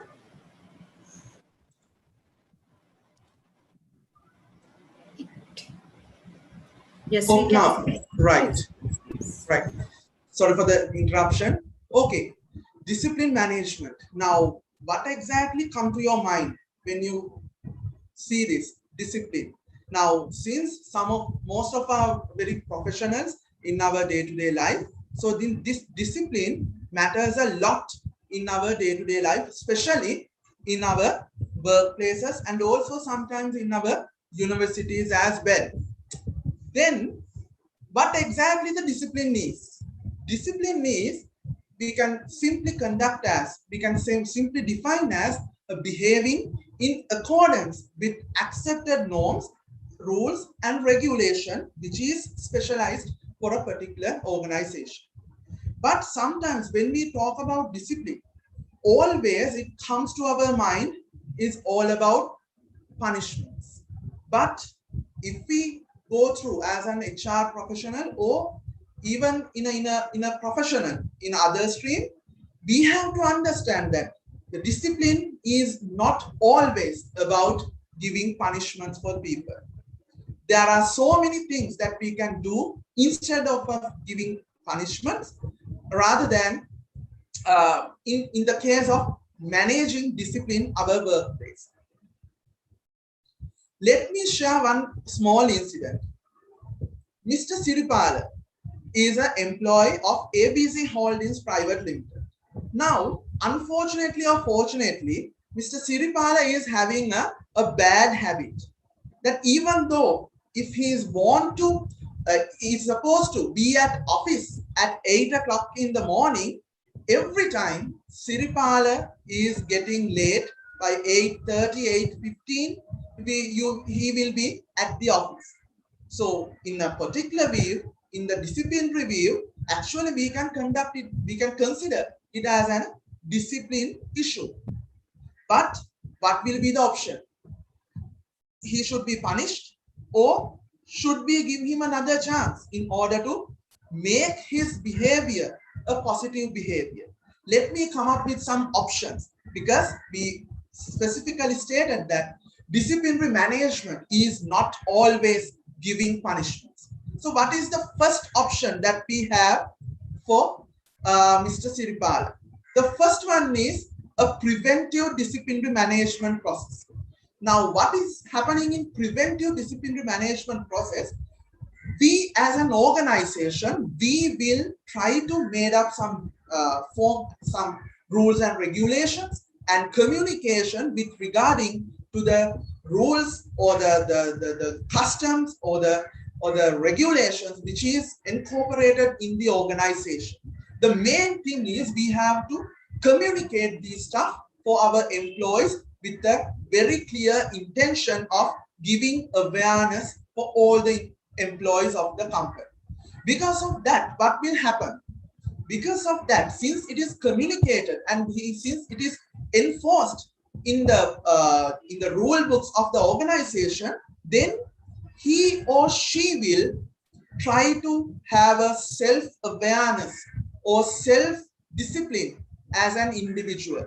So he or she knows that this is a rule, so I have to adhere with this, and then I have to make myself corrected. So that is preventive discipline.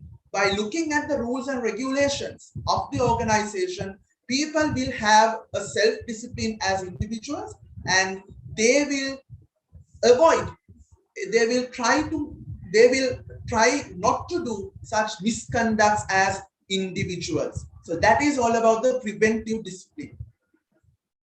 The next option is positive discipline. So positive discipline is all about discussions, right? So once there is a discussion, once there is a misconduct happen in the form of an individual, what will happen? The management will have a chat with that particular person, and they will try to understand what exactly causes for this misconduct. So because of that, the employee will get a chance to understand his misconduct, and that will help him to get his or her behavior corrected rather than giving him a punishment, because we never know that there can be an exact unavoidable reason for his or her the misconduct that happen, right? So Siripala, sometimes there can be a personal issue that he has. Sometimes there can be a family issue, so which is unavoidable. So in such cases, we have to understand, we have to give a discussion. We can have a discussion with the employee, and we will make him to understand his or her misconduct, and we can correct their behaviors. The third option is progressive discipline. So without giving a punishment, this is all about giving a second chance to the employee. So as a second chance, we will ask the employee that you have done a mistake, but this is the thing that you can do without giving a punishment from our end. Please correct your misconduct or behavior with regarding to the rules and regulations of the company. So if he is a better employee, so then he will get that chance and he will try to make his behavior into a positive behavior which is accepted at the organizational level. So that is the progressive discipline as the third option. Then finally the punishments, the corrective discipline. Unfortunately or fortunately, we will have to enforce the punishments towards the employees' misbehaviors. Sometimes it can be a warning, it can be a demotion, it can be a transfer, it can be a dismissal even. So likewise, when it comes to disciplinary management, it is not always about giving punishments. So we as HR professionals, we can give the employees second chances or other options to correct themselves and be a responsible individual in the organizational setup, rather penalizing for a misconduct which is done or mistakenly at the first point in itself. So in your workplaces, you can see these type of behaviors. So don't straight away go for a punishment. Give them an option. It is the technical way that we can handle the disciplinary management at the organizational setup. Over to you, Toastmaster of the day. Thank you, Toastmaster Chandima. It is very much a useful session. Actually, self-discipline is very much important in corporate environment. So our next session is a table topic session. It will be conducted by another dynamic leader in our club. She's a group finance manager by profession. In past pandemic years, when she feels down due to unexpected incidents, she converts it to boost the energy towards focus. She converts it to boost the energy towards focus. For the agile leadership, she selected think strategically. Think strategically. Toastmaster Varuni Pereira, over to you.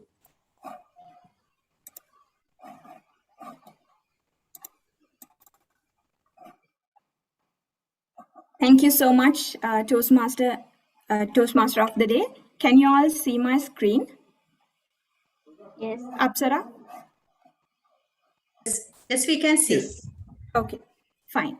So, dear Toastmasters, table topic session is one of the interesting sessions that we all get. Here, there are two main objectives. First one is to we all persuade you to think on your own feet and speak. So this is impromptu, and you can select one topic and speak. And the next objective is to give chances to the people who have not got a chance yet to speak. So I would really like to encourage all the members out there who have not got a chance to speak yet. Here is your opportunity. So this session is for opportunity seekers. Let's see who are the opportunity seekers in this audience today. I know there are very recently joined Toastmasters here with us today. Please take this opportunity and test yourself. So you have got 1 to 2 minutes to speak, and we have two evaluators, odd number evaluators. Evaluator is Toastmaster Lakmali Jayavira, and the even number evaluator is Toastmaster Pubudu Ginige. So who would go first? Let me see some opportunity seekers in the audience. There are the first set of topics are bit difficult, but the second set is very easy.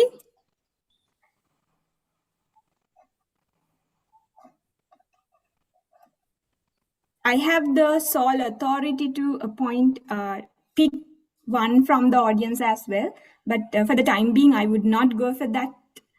I would like if you can come up. Can I go with one? Yes, yes, you can. Yes.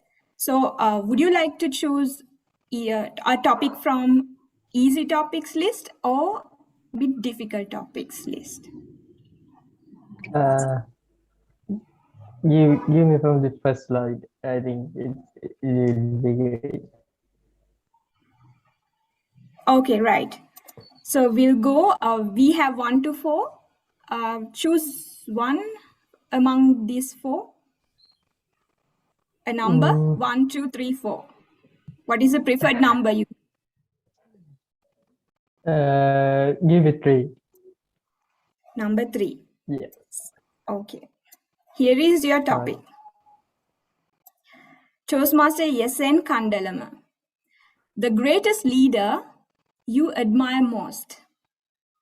The greatest leader you admire most, Toastmaster Yesen Kandalama.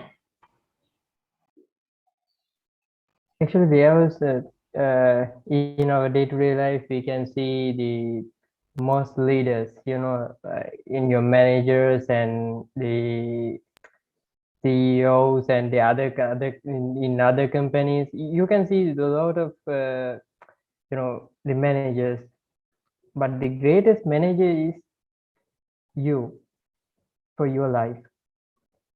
When you are doing something, or if you're starting something, if someone need to manage in your life, if someone need to manage your life, is the better person I would recommend is you.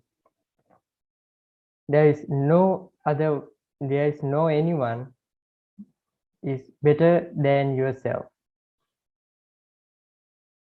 Why I said it's a better leader is yourself is you are the one who know about you rather than any other person in the world, because you know about yourself and what you are doing and what you need to do.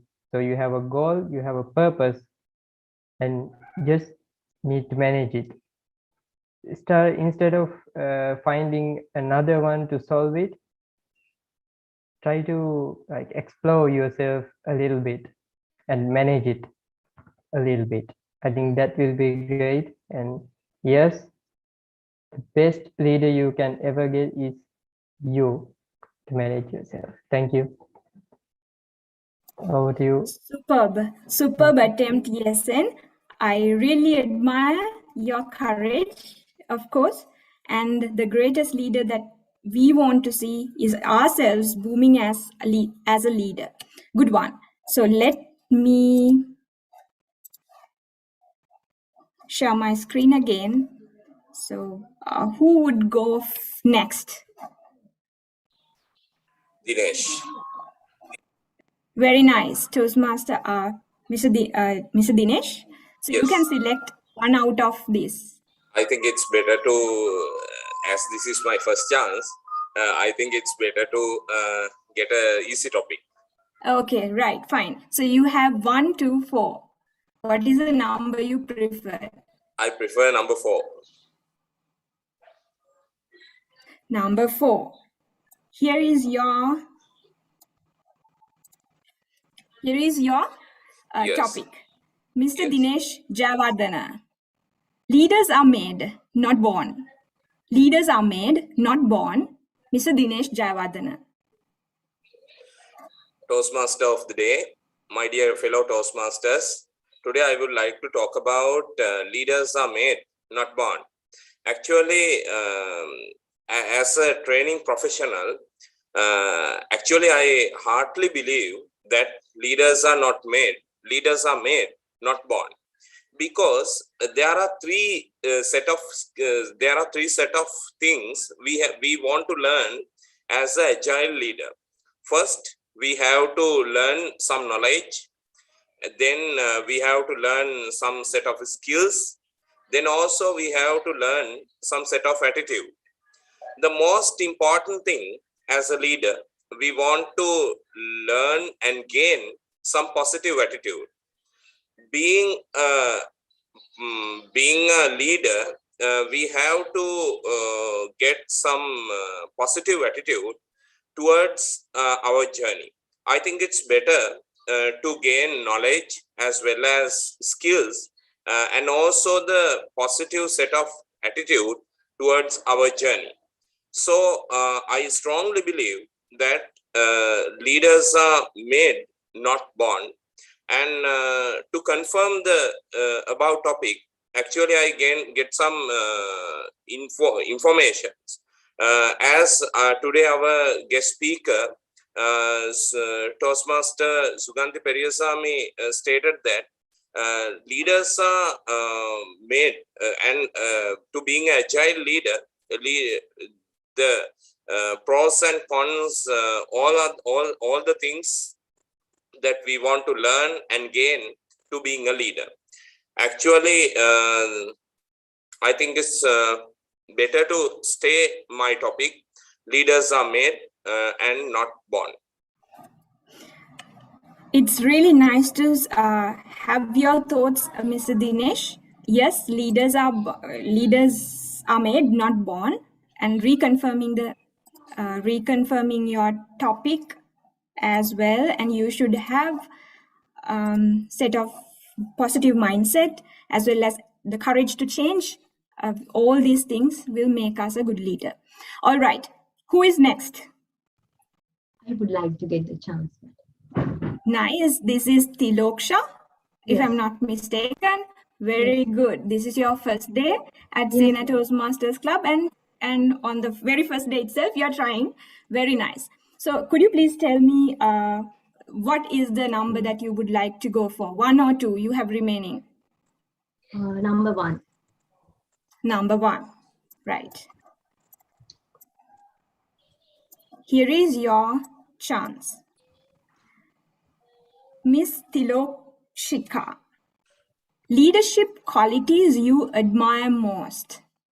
Leadership qualities you admire most, Miss Tilokshika.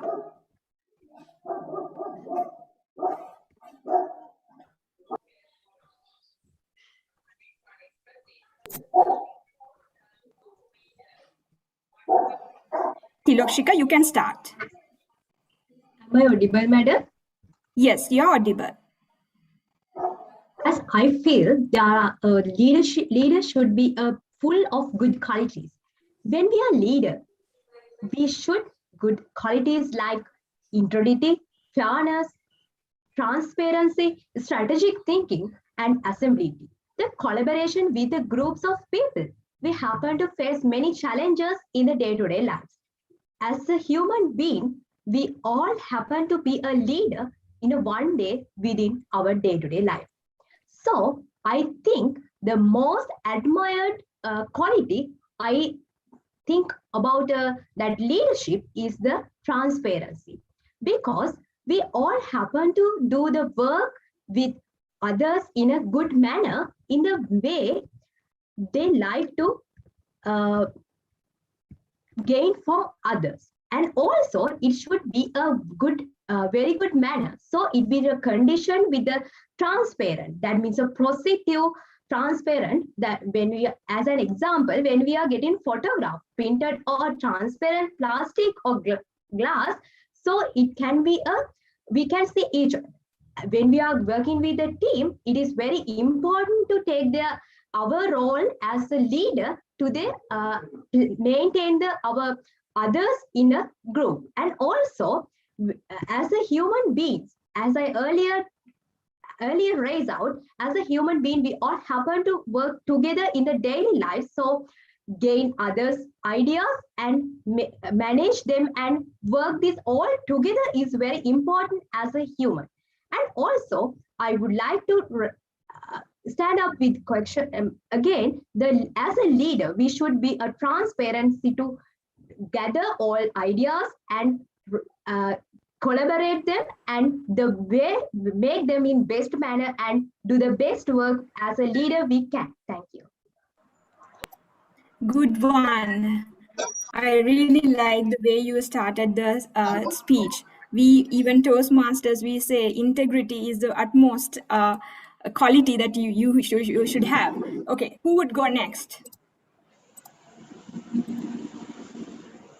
I may pick the last one from the second. Yes, Yes, Naveen. So would you like to choose a difficult topic or an easy topic?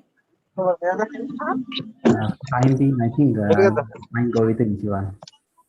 Easy one. Okay. What's remaining is number 2. All right. So let me uncover that.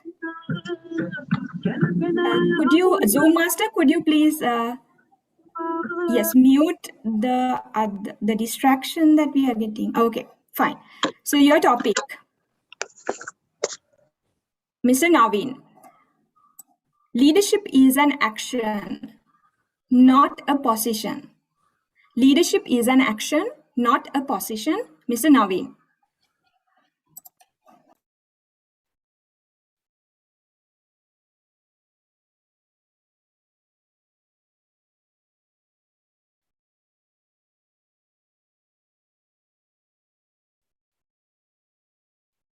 With the interaction of the society, we have come across so many different kind of people. So we have identified that leadership qualities are found as inbuilt components within a selected person. So Toastmaster of the day and my fellow leaders.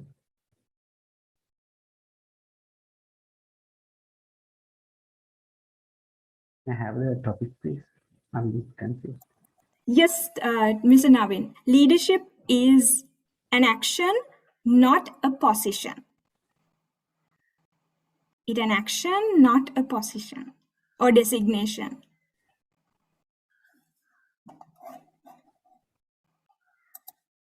To become a leader, we have to earn that quality, because since it's not a position, and there's no one to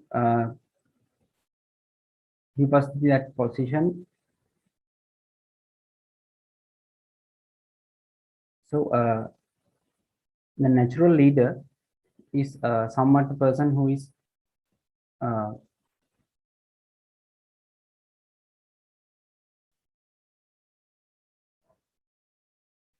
let's go down and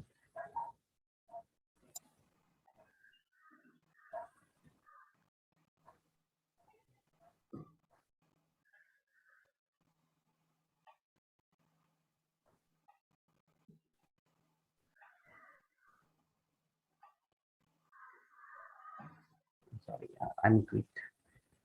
Okay, that's not a problem. And I really admire your courage, Mr. Naveen.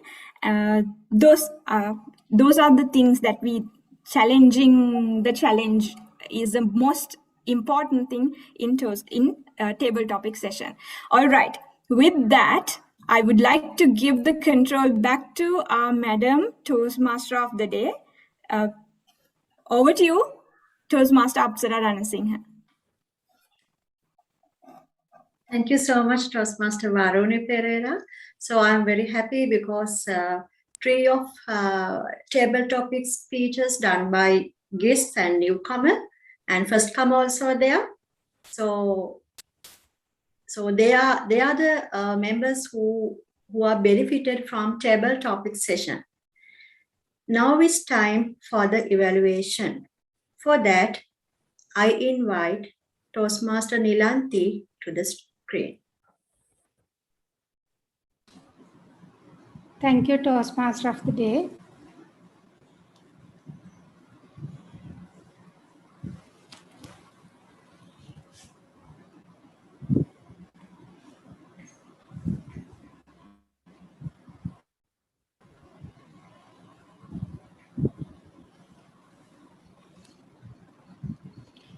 Evaluation is for the continuous quality improvement of Toastmasters class. Today, let me first call on Toastmaster Sahas Liyanage to present the timer's report on prepared speech and table topic speeches. Thank you, Toastmaster Nilanthi. Let me share my screen.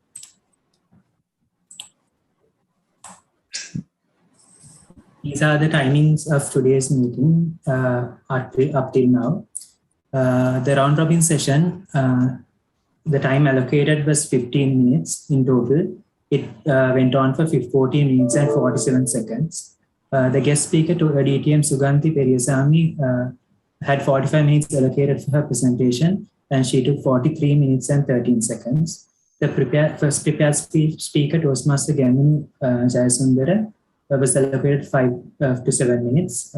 He took 7 minutes and 14 seconds. The second prepared speaker, Toastmaster Ishani Miriha, was allocated 2 to 3 minutes. She took 3 minutes and 47 seconds. The third prepared speaker, Toastmaster Chandima Gayan, was allocated 5 to 7 minutes. He took 7 minutes and 11 seconds. The table topic speaker, Toastmaster Yesen Kandalama, was allocated 1 to 2 minutes. He took 1 minute and 42 seconds. The second table topic speaker, Mr. Dinesh Jayawardena, took 1 minute and 59 seconds. The third table topic speaker, Ms. Tilokshika, took 2 minutes and 1 second. The fourth table topic speaker, Mr. Naveen, took 1 minute and 34 seconds. As of now, there is one time disqualification, that is Toastmaster Ishani Miriha. That's it for now. I will come back again with the counters, with other players and evaluators timing report when the general evaluator calls me for OTU Toastmaster. Thank you, Toastmaster Sahas. Now, shall we have a look at the evaluation of prepared speech? Let us listen to prepared speech evaluation, and the first speech will be evaluated by Toastmaster Isru Ahalekola. The speech delivered by Toastmaster Gamunu Jayasundar. Toastmaster Isru Ahalekola. Thank you, Madam General Evaluator. And how many of you want to see magic? See, that is how Toastmaster Gamunu started his speech. So congratulations, Toastmaster Gamunu, on successfully completing the project 3 of level 1. And let me tell you why I loved your speech. So first point. Now, the topic itself, how to become a magician, that itself sparked a curiosity. I mean, I don't know about others, but I was drawn into the speech by the topic itself. So good job on that. And also, you started off the speech by asking a couple of questions. So that shows how knowledgeable you are and how aware you are that you want to join the audience with you. You want to connect with the audience. And from that very beginning itself, you were connected with the audience, and that was a very good plus point in your speech. And also, during your speech, you strategically divided your speech into some sections. So you started off with the questions, and then you told about the main parts of magic, like the steal, the load in the simulation, misdirection, and switch. And you educated us about that. And then you went on to talk about the basic devices in magic. And then towards the end, you ended the speech with a quote from Bruce Lee. So I think that was a very well-structured speech with a very good flow from one point to another. So in my humble opinion, I would like to give you 2 points of improvement that I believe will help you to take your speech to the next level. So number 1, it is about stage usage. So, or in this case, screen usage. So you were halfway there. You were already not sitting in one point, but you were standing up and giving a speech. But I felt like you could have, I felt like you were most of the time in one place while delivering the speech. I felt like you could have divided the screen into maybe three or 2 places as you wish, and move across them in a way that when you are moving across points, like when you are moving from the main parts to the devices in magic, you could have used another portion of the screen. So that would have made it more attractive. And another thing I noticed that you have taken 7 minutes and 14 seconds for your speech. So I believe that can be mitigated, and you could have stayed according to the time limit by practicing. When practicing, you could have used a stopwatch or something like that and time your speech. And by doing that, I think that would be also, that problem will also have been mitigated. So all in all, a very nice speech and a wonderful one. I really enjoyed it. Very attention grabbing opening and well structured speech. Work on that screen usage and the timing, and I'm sure you'll be a fantastic speaker in the days to come. Back to you, Madam General Evaluator. Thank you, Toastmaster Isuru. Next, Toastmaster Praveena Veerasinghe will evaluate the same speech. Roald Dahl once said, "Those who don't believe in magic will never see it." Toastmaster Gamunu, thank you for bringing magic to our lives, especially in the middle of a pandemic. I loved your speech from the beginning to the very end. And let me tell you 3 things that made me fall in love with your speech. First and foremost, how interactive it was. You asked questions and you had activities. And because of that, you managed to keep all of us engaged with your speech. We were glued to your speech from the right to the very end. Keep up the good work. The second is how factual it was. You selected a topic and then you managed to do a lengthy research on it. You had do's and don'ts in terms of magic and you educated all of us. Kudos to you. And the third point is the usage of props. I believe this must have been one of the best examples of the efficient usage of props. You had cards, scarves, and various other things, and you managed to make the best use of it. Kudos to you. Every speech could be elevated to the next level. And let's see how we can kick it up a notch. The first point I would like to raise is the very beginning of your speech. It's true that you started off with a question, but what if we started off with a magic trick? Don't you think that it will be far more interesting to all of us in the audience? Just like Dhananjay taking the flower from his tuxedo and smelling it, you can straight away just go ahead and start it off with a small magic trick. And that will make all of us much more interested. The second is to remember the basics. From time to time, you looked at your paper.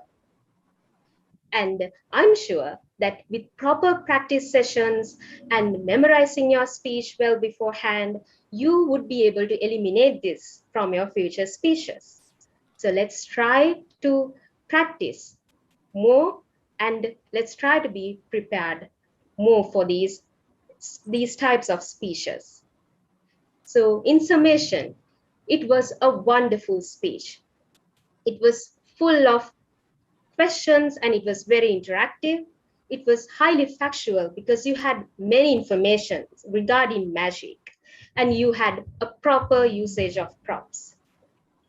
We can also focus on the starting point of your speech by making it far more interesting. And of course, we can practice more for future speeches. So Toastmaster Gamunu, I'm sure you'll be able to do wonders in the future if you incorporate these things to your speeches. All the best and over to you.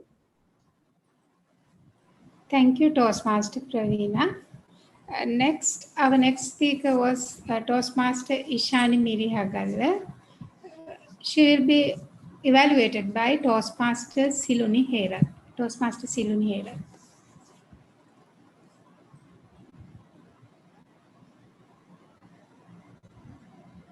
Thank you, dear General Evaluator. Dear Toastmaster Ishani, today you managed to introduce your event, Siyane Future Champs Coaching Camp. And this event will help produce many future champions to come. So first of all, I would like to commend and thank you for choosing to do such a program, which almost all Siyane members can benefit from and learn new things from the veteran Toastmasters and champions. Secondly, I also loved your choice of topic and how you began your speech. When Madam Toastmaster of the Day introduced you, Toastmaster Ishani Miriha, are you ready? You began your speech saying, yes, I am ready. That showed your confidence and made it an attention-grabbing open, which you executed very well. Great job. And also, I would like to say that you achieved all your project objectives, providing the dates that you conducted the coaching camp, relaying the details in a chronological manner while listing your team members, and how each session helped to build up your and the members' communication and leadership qualities, and also regarding the future plans you have regarding this event. So congratulations regarding that. It was a great speech, but I personally think that you can make it much better. So to do that, I would like to suggest for you to use pauses appropriately. For example, after talking about a huge fact, or after asking the audience to think or ponder regarding something. For example, just think. And then you can start your speech. So I think that it would help you to highlight the important things and emphasize it and help the audience to remember what you are saying. Also, I thought that you did not have much eye contact. Well, I thought that your eyes were like focused somewhere below and not directly at the camera. So I think that if you look directly at the camera, it would help you to connect more with the audience and at the same time help deliver your message to the audience effectively. So all in all, Toastmaster Ishani, in summation, I loved the event that you planned to do, your choice of topic and how you began your speech, and congratulations on achieving all your project objectives. In terms of improvement, I think you can improve on keeping appropriate poses and using eye contact effectively. All in all, a great speech regarding an event that will make a huge impact on the club members' progress. Over to you. Thank you, Toastmaster Siyane. Thank you, Toastmaster Siyane.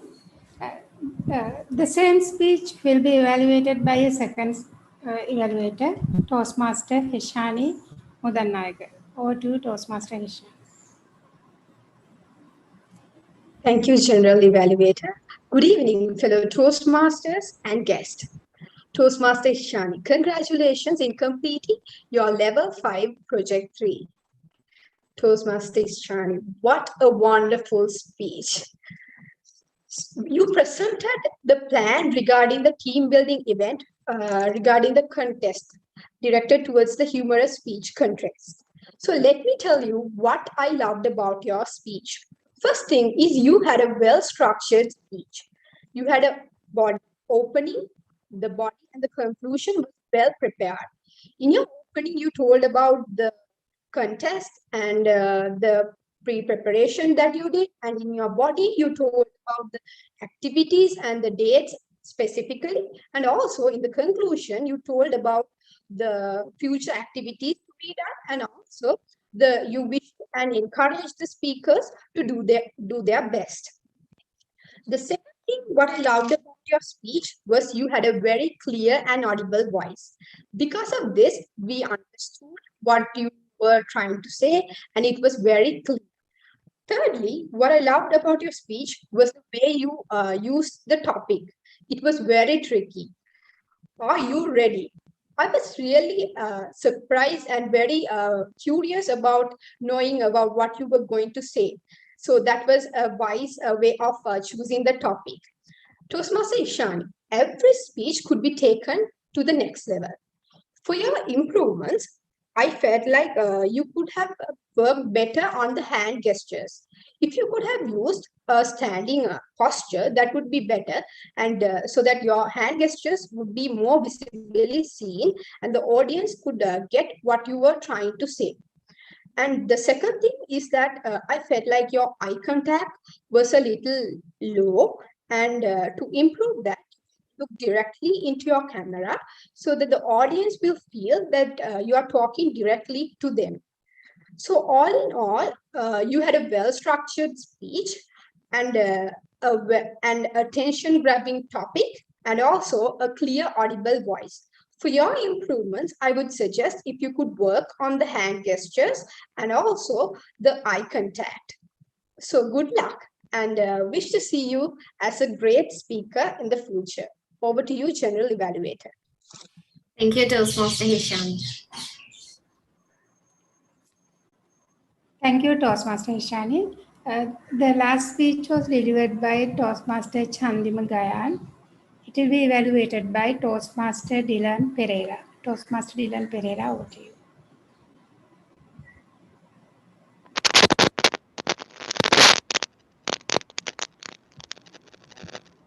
Thank you, General Evaluator. Discipline is not all about punishment. Congratulations, Toastmaster Chandima. In your well-structured speech, you helped me to understand what is expected of being disciplined.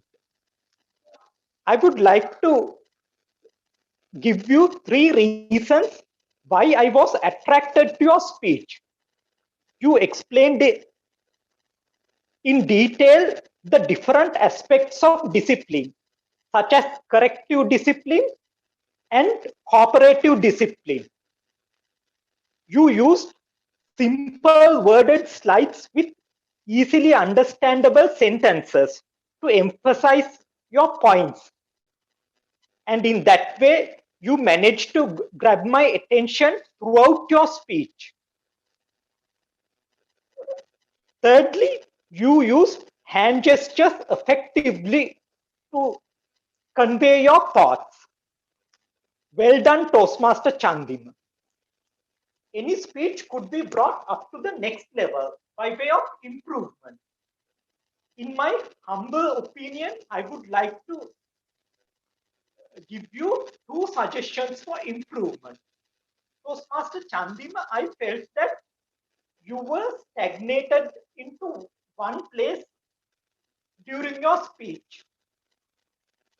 Even in an online platform, you can effectively use the screen. You could have divided the screen into 3 parts, and while you deliver the different aspects of your speech, you could have used the different parts of the screen. Further, Toastmaster Chandima, I felt that the pace of your speech was the same throughout your speech.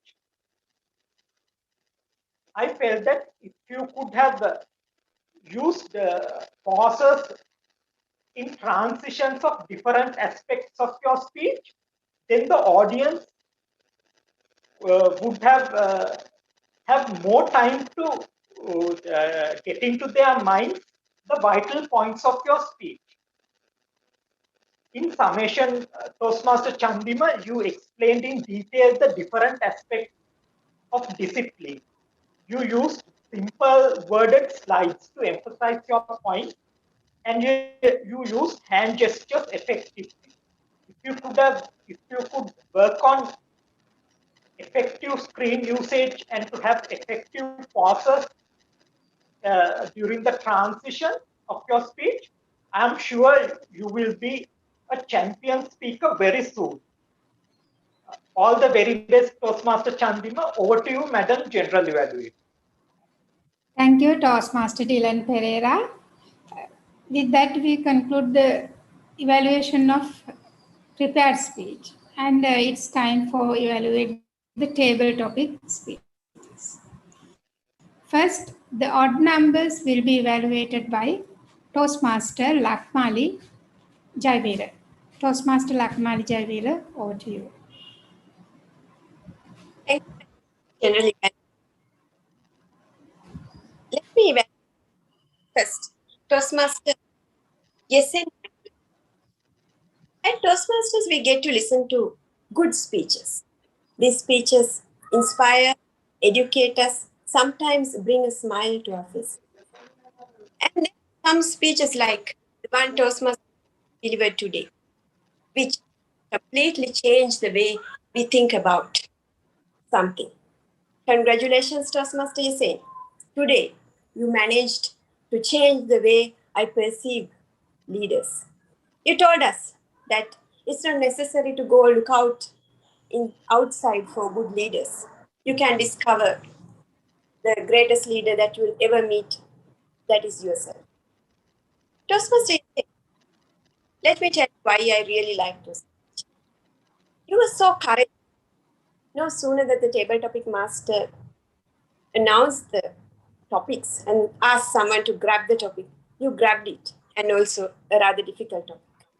Kudos for your confidence and competence.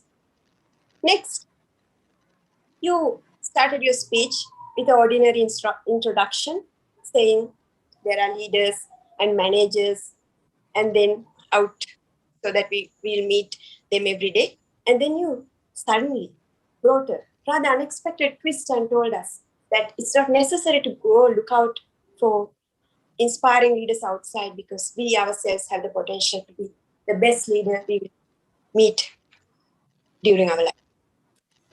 Every great speech can be taken to the next level. Let me tell you, Toastmaster Ishani, how you can make this speech the best speech that you can deliver. You could have brought some personal experience into your speech. I would have really liked if you told about the instance where you discovered this rather extraordinary discovery. It would have brought more flavor to your speech. In summation, Toastmaster Ishani, you were courageous, you had it have my next speaker. I would like to Master Tiloshi also completely twisted. I look at the qualities in a leader. Transparency was not a quality that I would ordinarily think that was necessary in a leader. But you, with examples, you are an embodiment of the quality that you described. You were so open to all the pros and cons of transparency. That was beautiful. I really liked your courage too.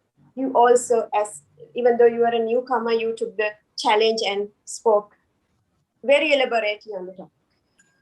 You had a beautiful smile too. But as per Ishani, every speech can be taken to the next level. So I would have liked you also to add a little bit of a personal touch into your story.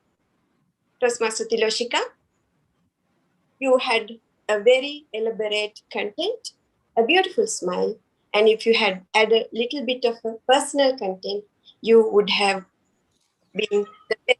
Your speech would have been the best speech I would have ever heard.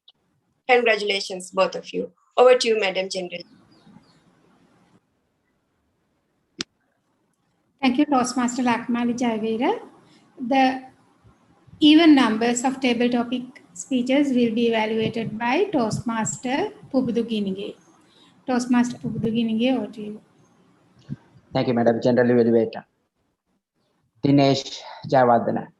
I'm really proud of you, Dinesh, because you grabbed the opportunity for the first time in a Toastmaster meeting to speak as a table topic speaker.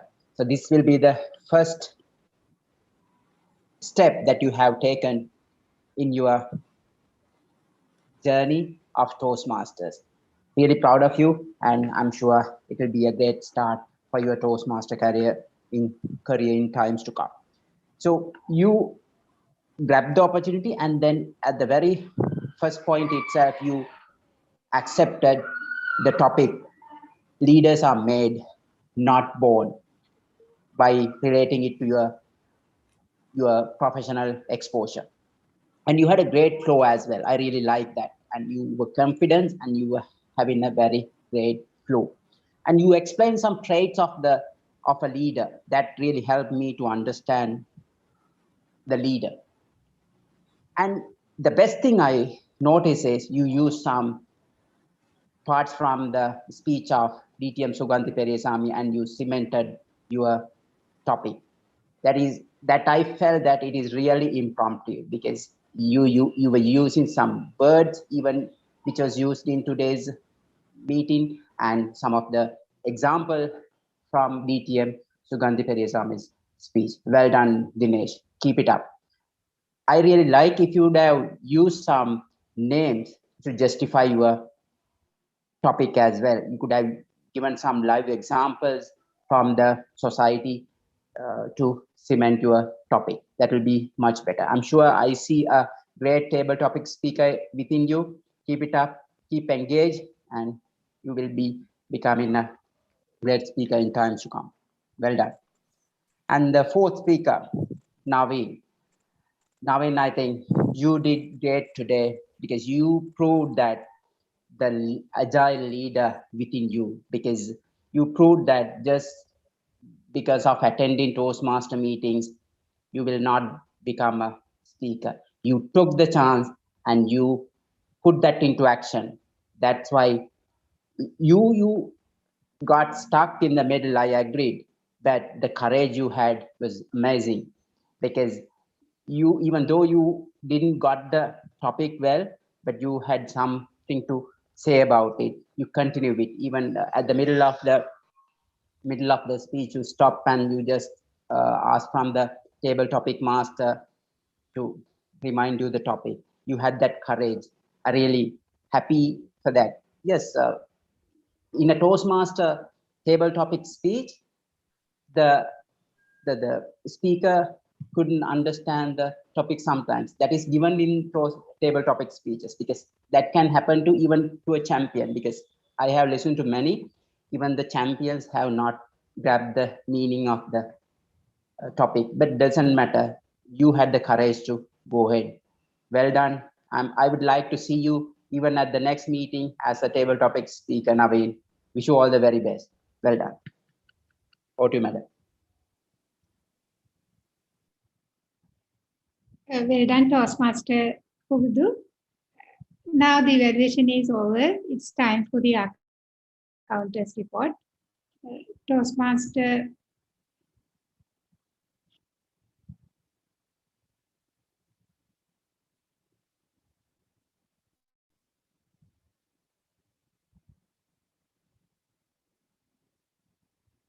Lakruwani Pannala, she will come up with accountant's report. Over to you, Lakruwani.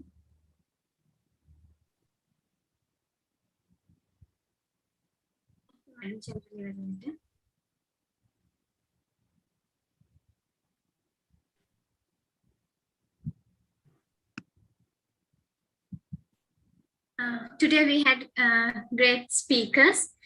I looked them closely since we have a contest near, and so that we can improve our speeches. First, Madam President, for filler sounds, 1 short pauses, total of 4. Toastmaster Apsara Ranasinghe, filler sound, 5 filler sounds, 4 filler words, 1 short pause, total of 9. Then our round robin master Sampath Prashant,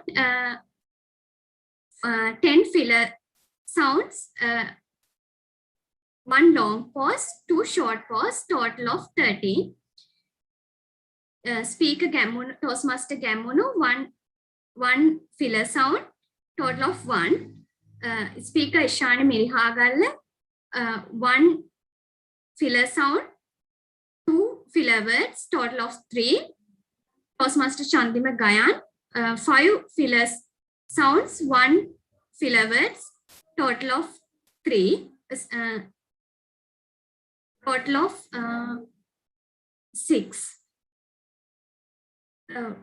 Toastmaster, table topic master, Toastmaster Warren Pereira, for 2 fillers sounds, total of 2. Then our courageous table topic speakers, Toastmaster Yasen Kandelame, 2 filler sounds, 3 filler words, 1 short pause, total of 6. Guest Dinesh Jayawardena, 9 filler sounds, 1 short pause, total of 10. Guest one newcomer, if I have mistaken, 4 filler sounds, 1 short pause, total of 5. Guest Naveen, 1 filler sound. Toastmaster Nilanthi Patirana, 1 filler sound. Toastmaster Isiru Halepola, 6 filler sounds, total of 6. Toastmaster Pravina Veerasinghe, no filler sounds. Toastmaster Silun Herath, 3 filler sounds. Toastmaster Ishani Mudannayaka, 6 filler sounds. Toastmaster Dilan Pereira, 7 filler sounds. Lakmali Jayavira, 1 short pause. Toastmaster Pubudu Ginige, 1 filler sound, 2 filler words, 1 short pause.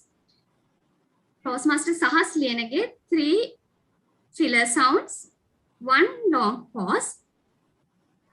So I guess this will help you to improve your next speech in a better way. Thank you. Thank you, Toastmaster Lakruni. Next, the grammarian report. It will be presented by Toastmaster Tulani Dara.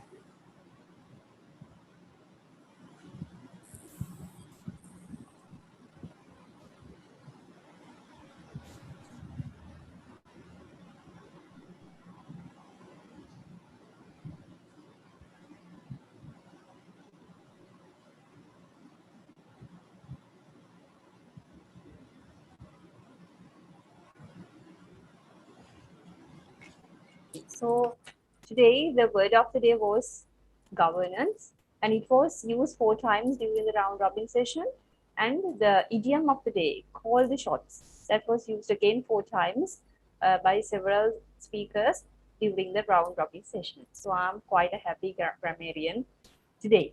So let's first get into the misuses, because it's better to learn from our mistakes and enjoy what we have done great. So let's learn from the mistakes. There were not many, couple of there were. First, I would like to tell there was a certain grammar issue. There were wave after wave. It should be corrected as there were waves after waves. Then there were several mispronunciations. Agile, that was pronounced as agile. It should be correctly pronounced as agile. Agile means able to move quickly and easily. So agile leadership is a leader who is able to move quickly, take decisions quickly, and act more easily. Enforcement of curfew. It's not enforced. It should be pronounced as enforced. Enforcement of curfew. Then before days should be corrected as earlier days. Hours supposed to do, that should be corrected as we were supposed to do. And there was another, it was an eye-opening, which should be corrected as it was eye-opening, or else it was an eye-opener. The transparency, it was one of the leadership qualities. Transparency is the noun there. So transparent means the condition of being transparent. So as the noun, transparency should be used. Otherwise, if we use the word adjective, it can be used as transparent. So these were the little mistakes that we had done throughout the session. Let's go for the great quotes and words. There were many actually. Let's go for the quotes first. The capacity to learn is a gift. The ability to learn is a skill. The willingness to learn is a choice. Then length and breadth of Sri Lanka, that was about our DTM Kamrawala, who actually went all over Sri Lanka to send the message, good news of Toastmastering. Yeah, that length and breadth of Sri Lanka. Under the umbrella of Toastmasters, that's a very beautiful quote. Under the umbrella of Toastmasters, leaders touch and transform lives. Leaders touch and transform lives. Let's keep our ears and eyes open. It means we have to be alert throughout. Then leaders are made, not born. Leadership is an action, not a position. So these were the quite interesting phrases that I had captured.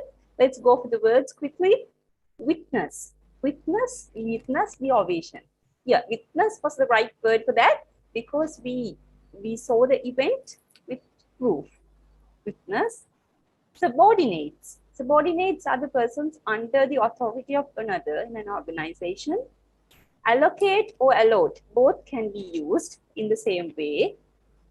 Aspire. Aspire means direct one's hopes or ambitions. So leaders do such aspirations for all of us. That was a beautiful situation, which was called as volatile situation.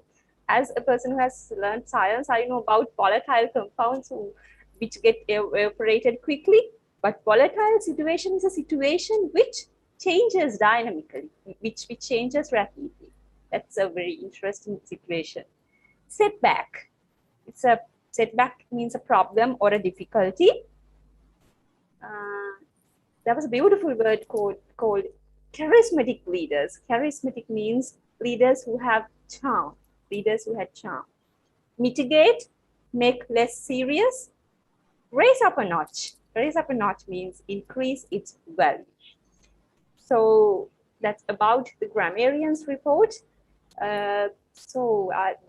Before I wind up, now we know how to improve grammar. We have to always speak up and write, read, watch the grammar related videos. We can do a lot these days because we have quite a lot of free time, some people. But let's think about grammar this way. Grammar is the logic of speech, even as logic is the grammar of reason. Okay, that's the grammarian's report for today. Over to you, General Evaluator. Thank you, Toastmaster Tulani. And now let's have a look at the timer's report on evaluation and role players. Toastmaster Siyane, the platform is yours.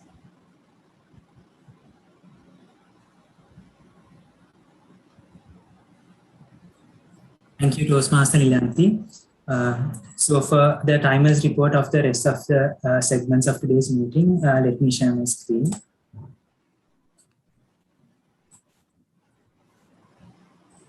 So let's start with the table topic speakers.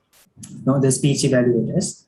The first speech evaluator, Toastmaster Ishani, was allocated 2 to 3 minutes. He took 3 minutes and 28 seconds. Toastmaster Pravina Veerasinghe took 3 minutes and 7 seconds. Toastmaster Siluni Hera took 3 minutes and 29 seconds. Toastmaster Ishani Nayaka took 2 minutes and 26 seconds. Toastmaster Ilan Pereira took 3 minutes and 10 seconds.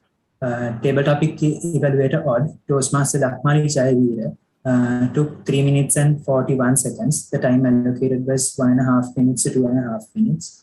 Table topic evaluator even, Toastmaster Pubudu Ginige took 3 minutes and 30 seconds. The counter, Toastmaster the time allocated was 3 to 5 minutes. The time taken was 3 minutes and 16 seconds. The grammarian, Toastmaster Tulani Dayaratne took 5 minutes and 20 seconds. So in total, today there have been 3 time disqualifications. Firstly, it's prepared speaker number 2, Toastmaster Ishani Miriha. And then the table topic evaluators odd, Toastmaster Lakmali Jayavira, and table topic evaluator even, Toastmaster Pubudu Ginige. However, the only disqualification that is considered when giving awards is Toastmaster Ishani Miriha's prepared speech disqualification. So that's it for today's timers report. I hope we can use these records to note down our mistakes and to improve ourselves. So over to you, Toastmaster Gandhi.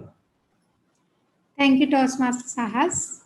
With that, I'll invite all of you to vote for the best speaker and the evaluator while I present the general evaluators report. Since we are behind the time, I will double up my evaluation report. First, I will start from the beginning.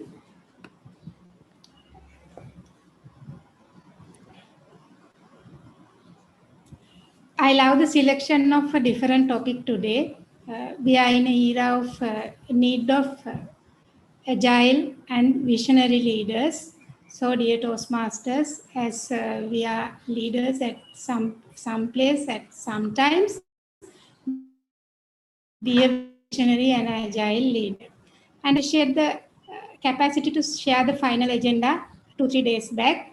I hope that it will be better if you avoid last minute changes and also introduce the word of the day and the idiom of the day from the beginning of the preparing of agenda.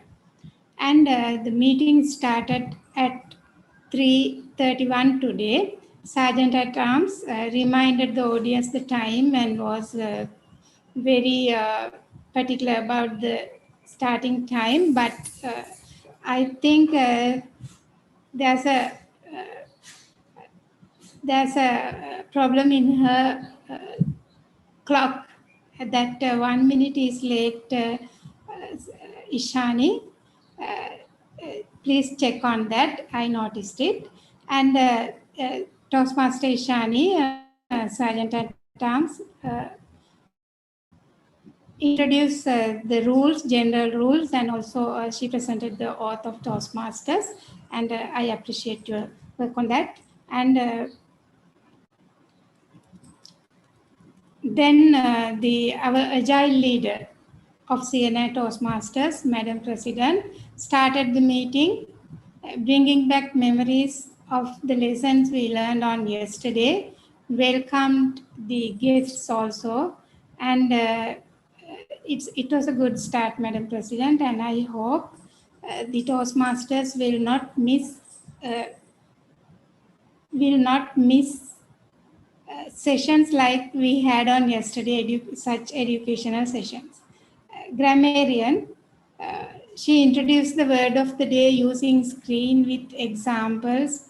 It was shared even in chat box with correct pronunciation. Well explained the objectives of a role with the and finally came up with a very detailed report. Job well done, Toastmaster Tulani. And our counter, she introduced the objectives and gave a pictorial presentation of unnecessary words and pauses. She even mentioned tips to avoid them. Good job, Toastmaster Lakruani, and very comprehensive report. Timer, it was an informative introduction, and you introduce all the objectives and the time allotted for each and every evaluator and even the speakers. Prepared speech evaluators. Today we had two evaluators for most of the speakers, and as Toastmasters, you gave very positive evaluations, encouraging the people, and also the points to correct in future. I appreciate your job. And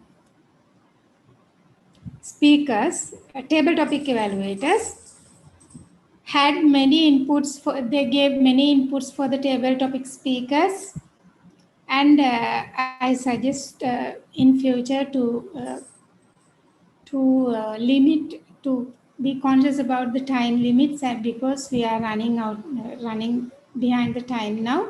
So in future, try to finish it within the given time period. And then about the speakers, very prepared speakers and well practiced, and actually it was a very different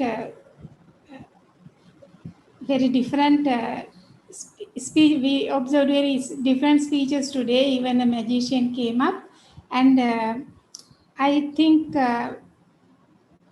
that some people didn't that the adjustment of the camera was not in the proper line, so that we couldn't observe the gestures. We could have corrected those before starting the meeting.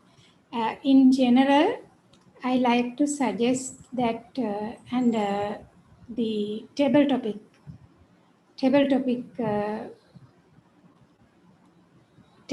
session, the table topic master, a good selection of topics aligned with the general theme, and the presentation was very attractive. And also I suggest that since we have in agreement that easy topics is for guests and the hard topic is for Toastmasters, next time I think we don't have to ask whether it is you want easy or hard topic. It is my suggestion, correct me if I am wrong. And then finally, to all the Toastmasters, when we are doing the round robin session, I think it's our duty to take the chance when we are when we are called upon the names. And with that, I like to conclude the general evaluation report, since we have behind the time.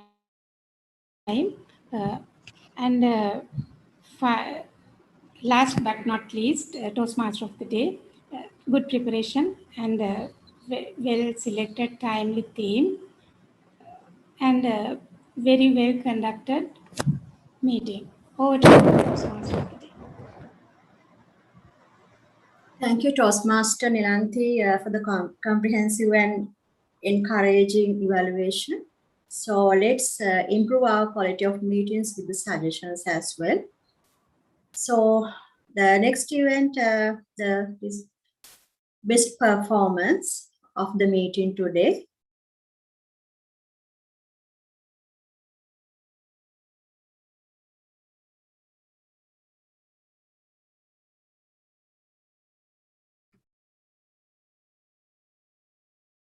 Best role player of the meeting today, Toastmaster Lakruani Pannala.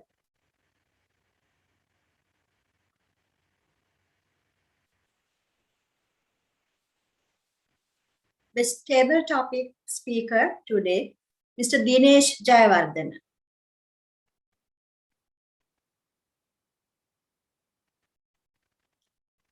Best evaluator, Toastmaster Praveena Veerasinghe.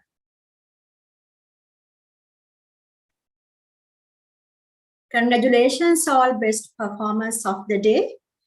So it's the end of the today's meeting. And leading in pandemic is a new experience for us. But we are Toastmasters and we are agile leaders. From today onwards, we should be visionary leaders in 3 aspects: in personal life, family life, and work life. Tough time never lasts, but tough people do. Over to you, Madam President. Thank you very much for that wonderful session you executed. You planned well ahead and organized a team, and really nicely executed plan. And without further ado, I would like to listen to our regional advisor, Region 13, Distinguished Toastmaster Sugandhi Periyasamy. Madam, would you like to share some thoughts about our meeting and share for us to improve some points, I would be really great. Thank you, Grateful. Madam. Thank you, Madam President. To me, CNA is not a club, it is a family, because you're all epitome of the Toastmasters Club mission, which is a supportive and mutually supportive environment, right? So today we saw how you were all positively impacting not only the guests, but fellow members. I was so thrilled to see guests coming forward and to also see a guest winning the table topics ribbon today. That shows how much you genuinely care and uplift your fellow members and grow and go a great deal in also uplifting guests. So my only wish and suggestion or request to all of you is, may the doors of CNA Club be always kept open for many individuals to walk through it, to experience the care that each of you show, the genuineness with which you all uplift each other, and may you all continue to be a great example of a Toastmasters family to the entire District 82. Thank you very much, and more power to you. Take care and stay safe. Over to Madam President. Thank you so much, distinguished Toastmasters Gandhi. Having you on board today was a huge achievement for us, and it's a privilege having you today. And thank you so much accepting our invitation and your humbleness. We are really grateful for that. And I must express my sincere gratitude to our Toastmaster Raghavan also, and please give our regards to him as well. So, and let me, before concluding the meeting, our membership renewals campaign has been already launched, and 30th of September is the final date for renewing membership. We have almost there, and most of our members have already renewed except few, and we would like to see others on board as well. And reminding about the club contest, 26th of September, 3 o'clock, we will be having our club contest already. The distinguished Toastmaster Modita Sendanayaka will be the chief judge, and we have already invited our Toastmasters to contest, and there are some other available opportunities for you to play roles in the contest. So take those or grab those opportunities and show your leadership qualities. And a new member orientation program, which was conducted by TLI, which was a TLI program, happened last week. Toastmaster Apsara Ranasinghe, Toastmaster Chamindu Alanka, Nilanti Patirana, and Toastmaster Manjula Dias took part in that session. I admire their willingness to take part in that session, and I hope they can use what they gained from that out of that session in the coming orientation program that we have already planned for our new members.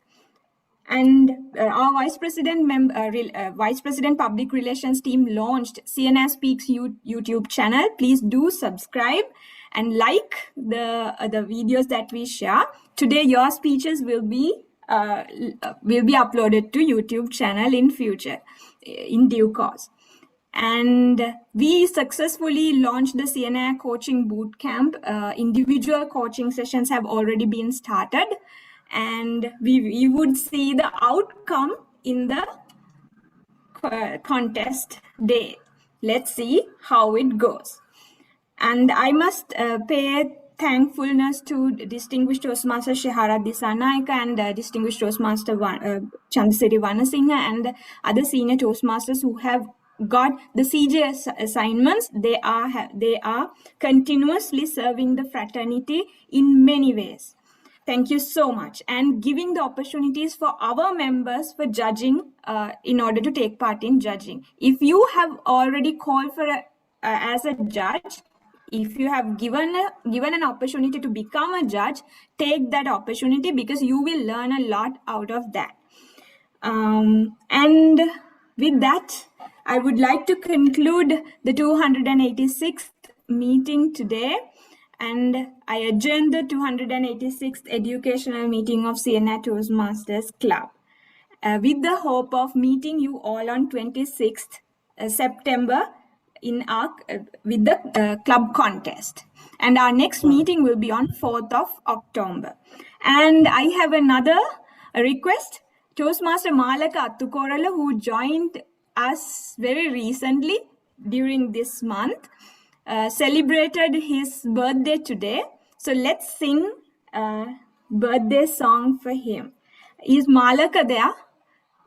I saw he was He's there. with us. He is there. Okay. Okay. Hi, Malaka. Hi. Thank you. So how old are you now? Big question. All right. Don't answer. Right, let's sing then. Happy birthday to you. Happy birthday to you. Happy birthday, dear Malaka. Happy birthday to you. Thank you very much. Thank you very much. Thank you so much Send for us joining cake. us today. Yes, send us cake. Photograph. Oh, yes. Shall we get the group photograph? We have still 29 members remaining. And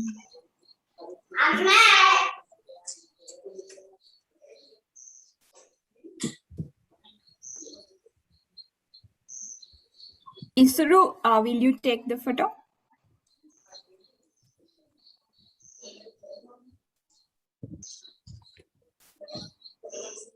Three, two, one.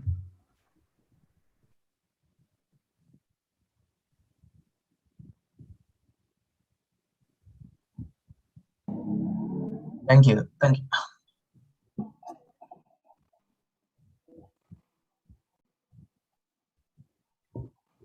Thank you all. Take care. Stay safe. See you all some other time. Thank you very much. Thank you. Thank you. Thank you. Thank you, madam. Thank you. See you all.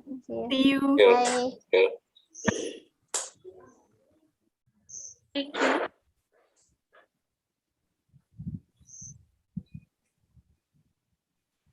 Night all. Good night. Good night, Ishani. Good night. Good night, Varni. Thank you for all. Good night. Varuni, you can finish the video streaming. You can stop at the bottom, I guess. There is a three. Right. Okay. Sarah, well done. Thank you. Yes. Good job, Dinesh. Yasen, good job. Thank The you. YouTube live is going on. Siluni, good job. Thank Yes, you. still going on. Good job. Gamunu the magician. Gamunu presented very well. Hey, Gamunu, right. you didn't tell us how you did that the handkerchief. Yeah, for that you have to come to next presentation.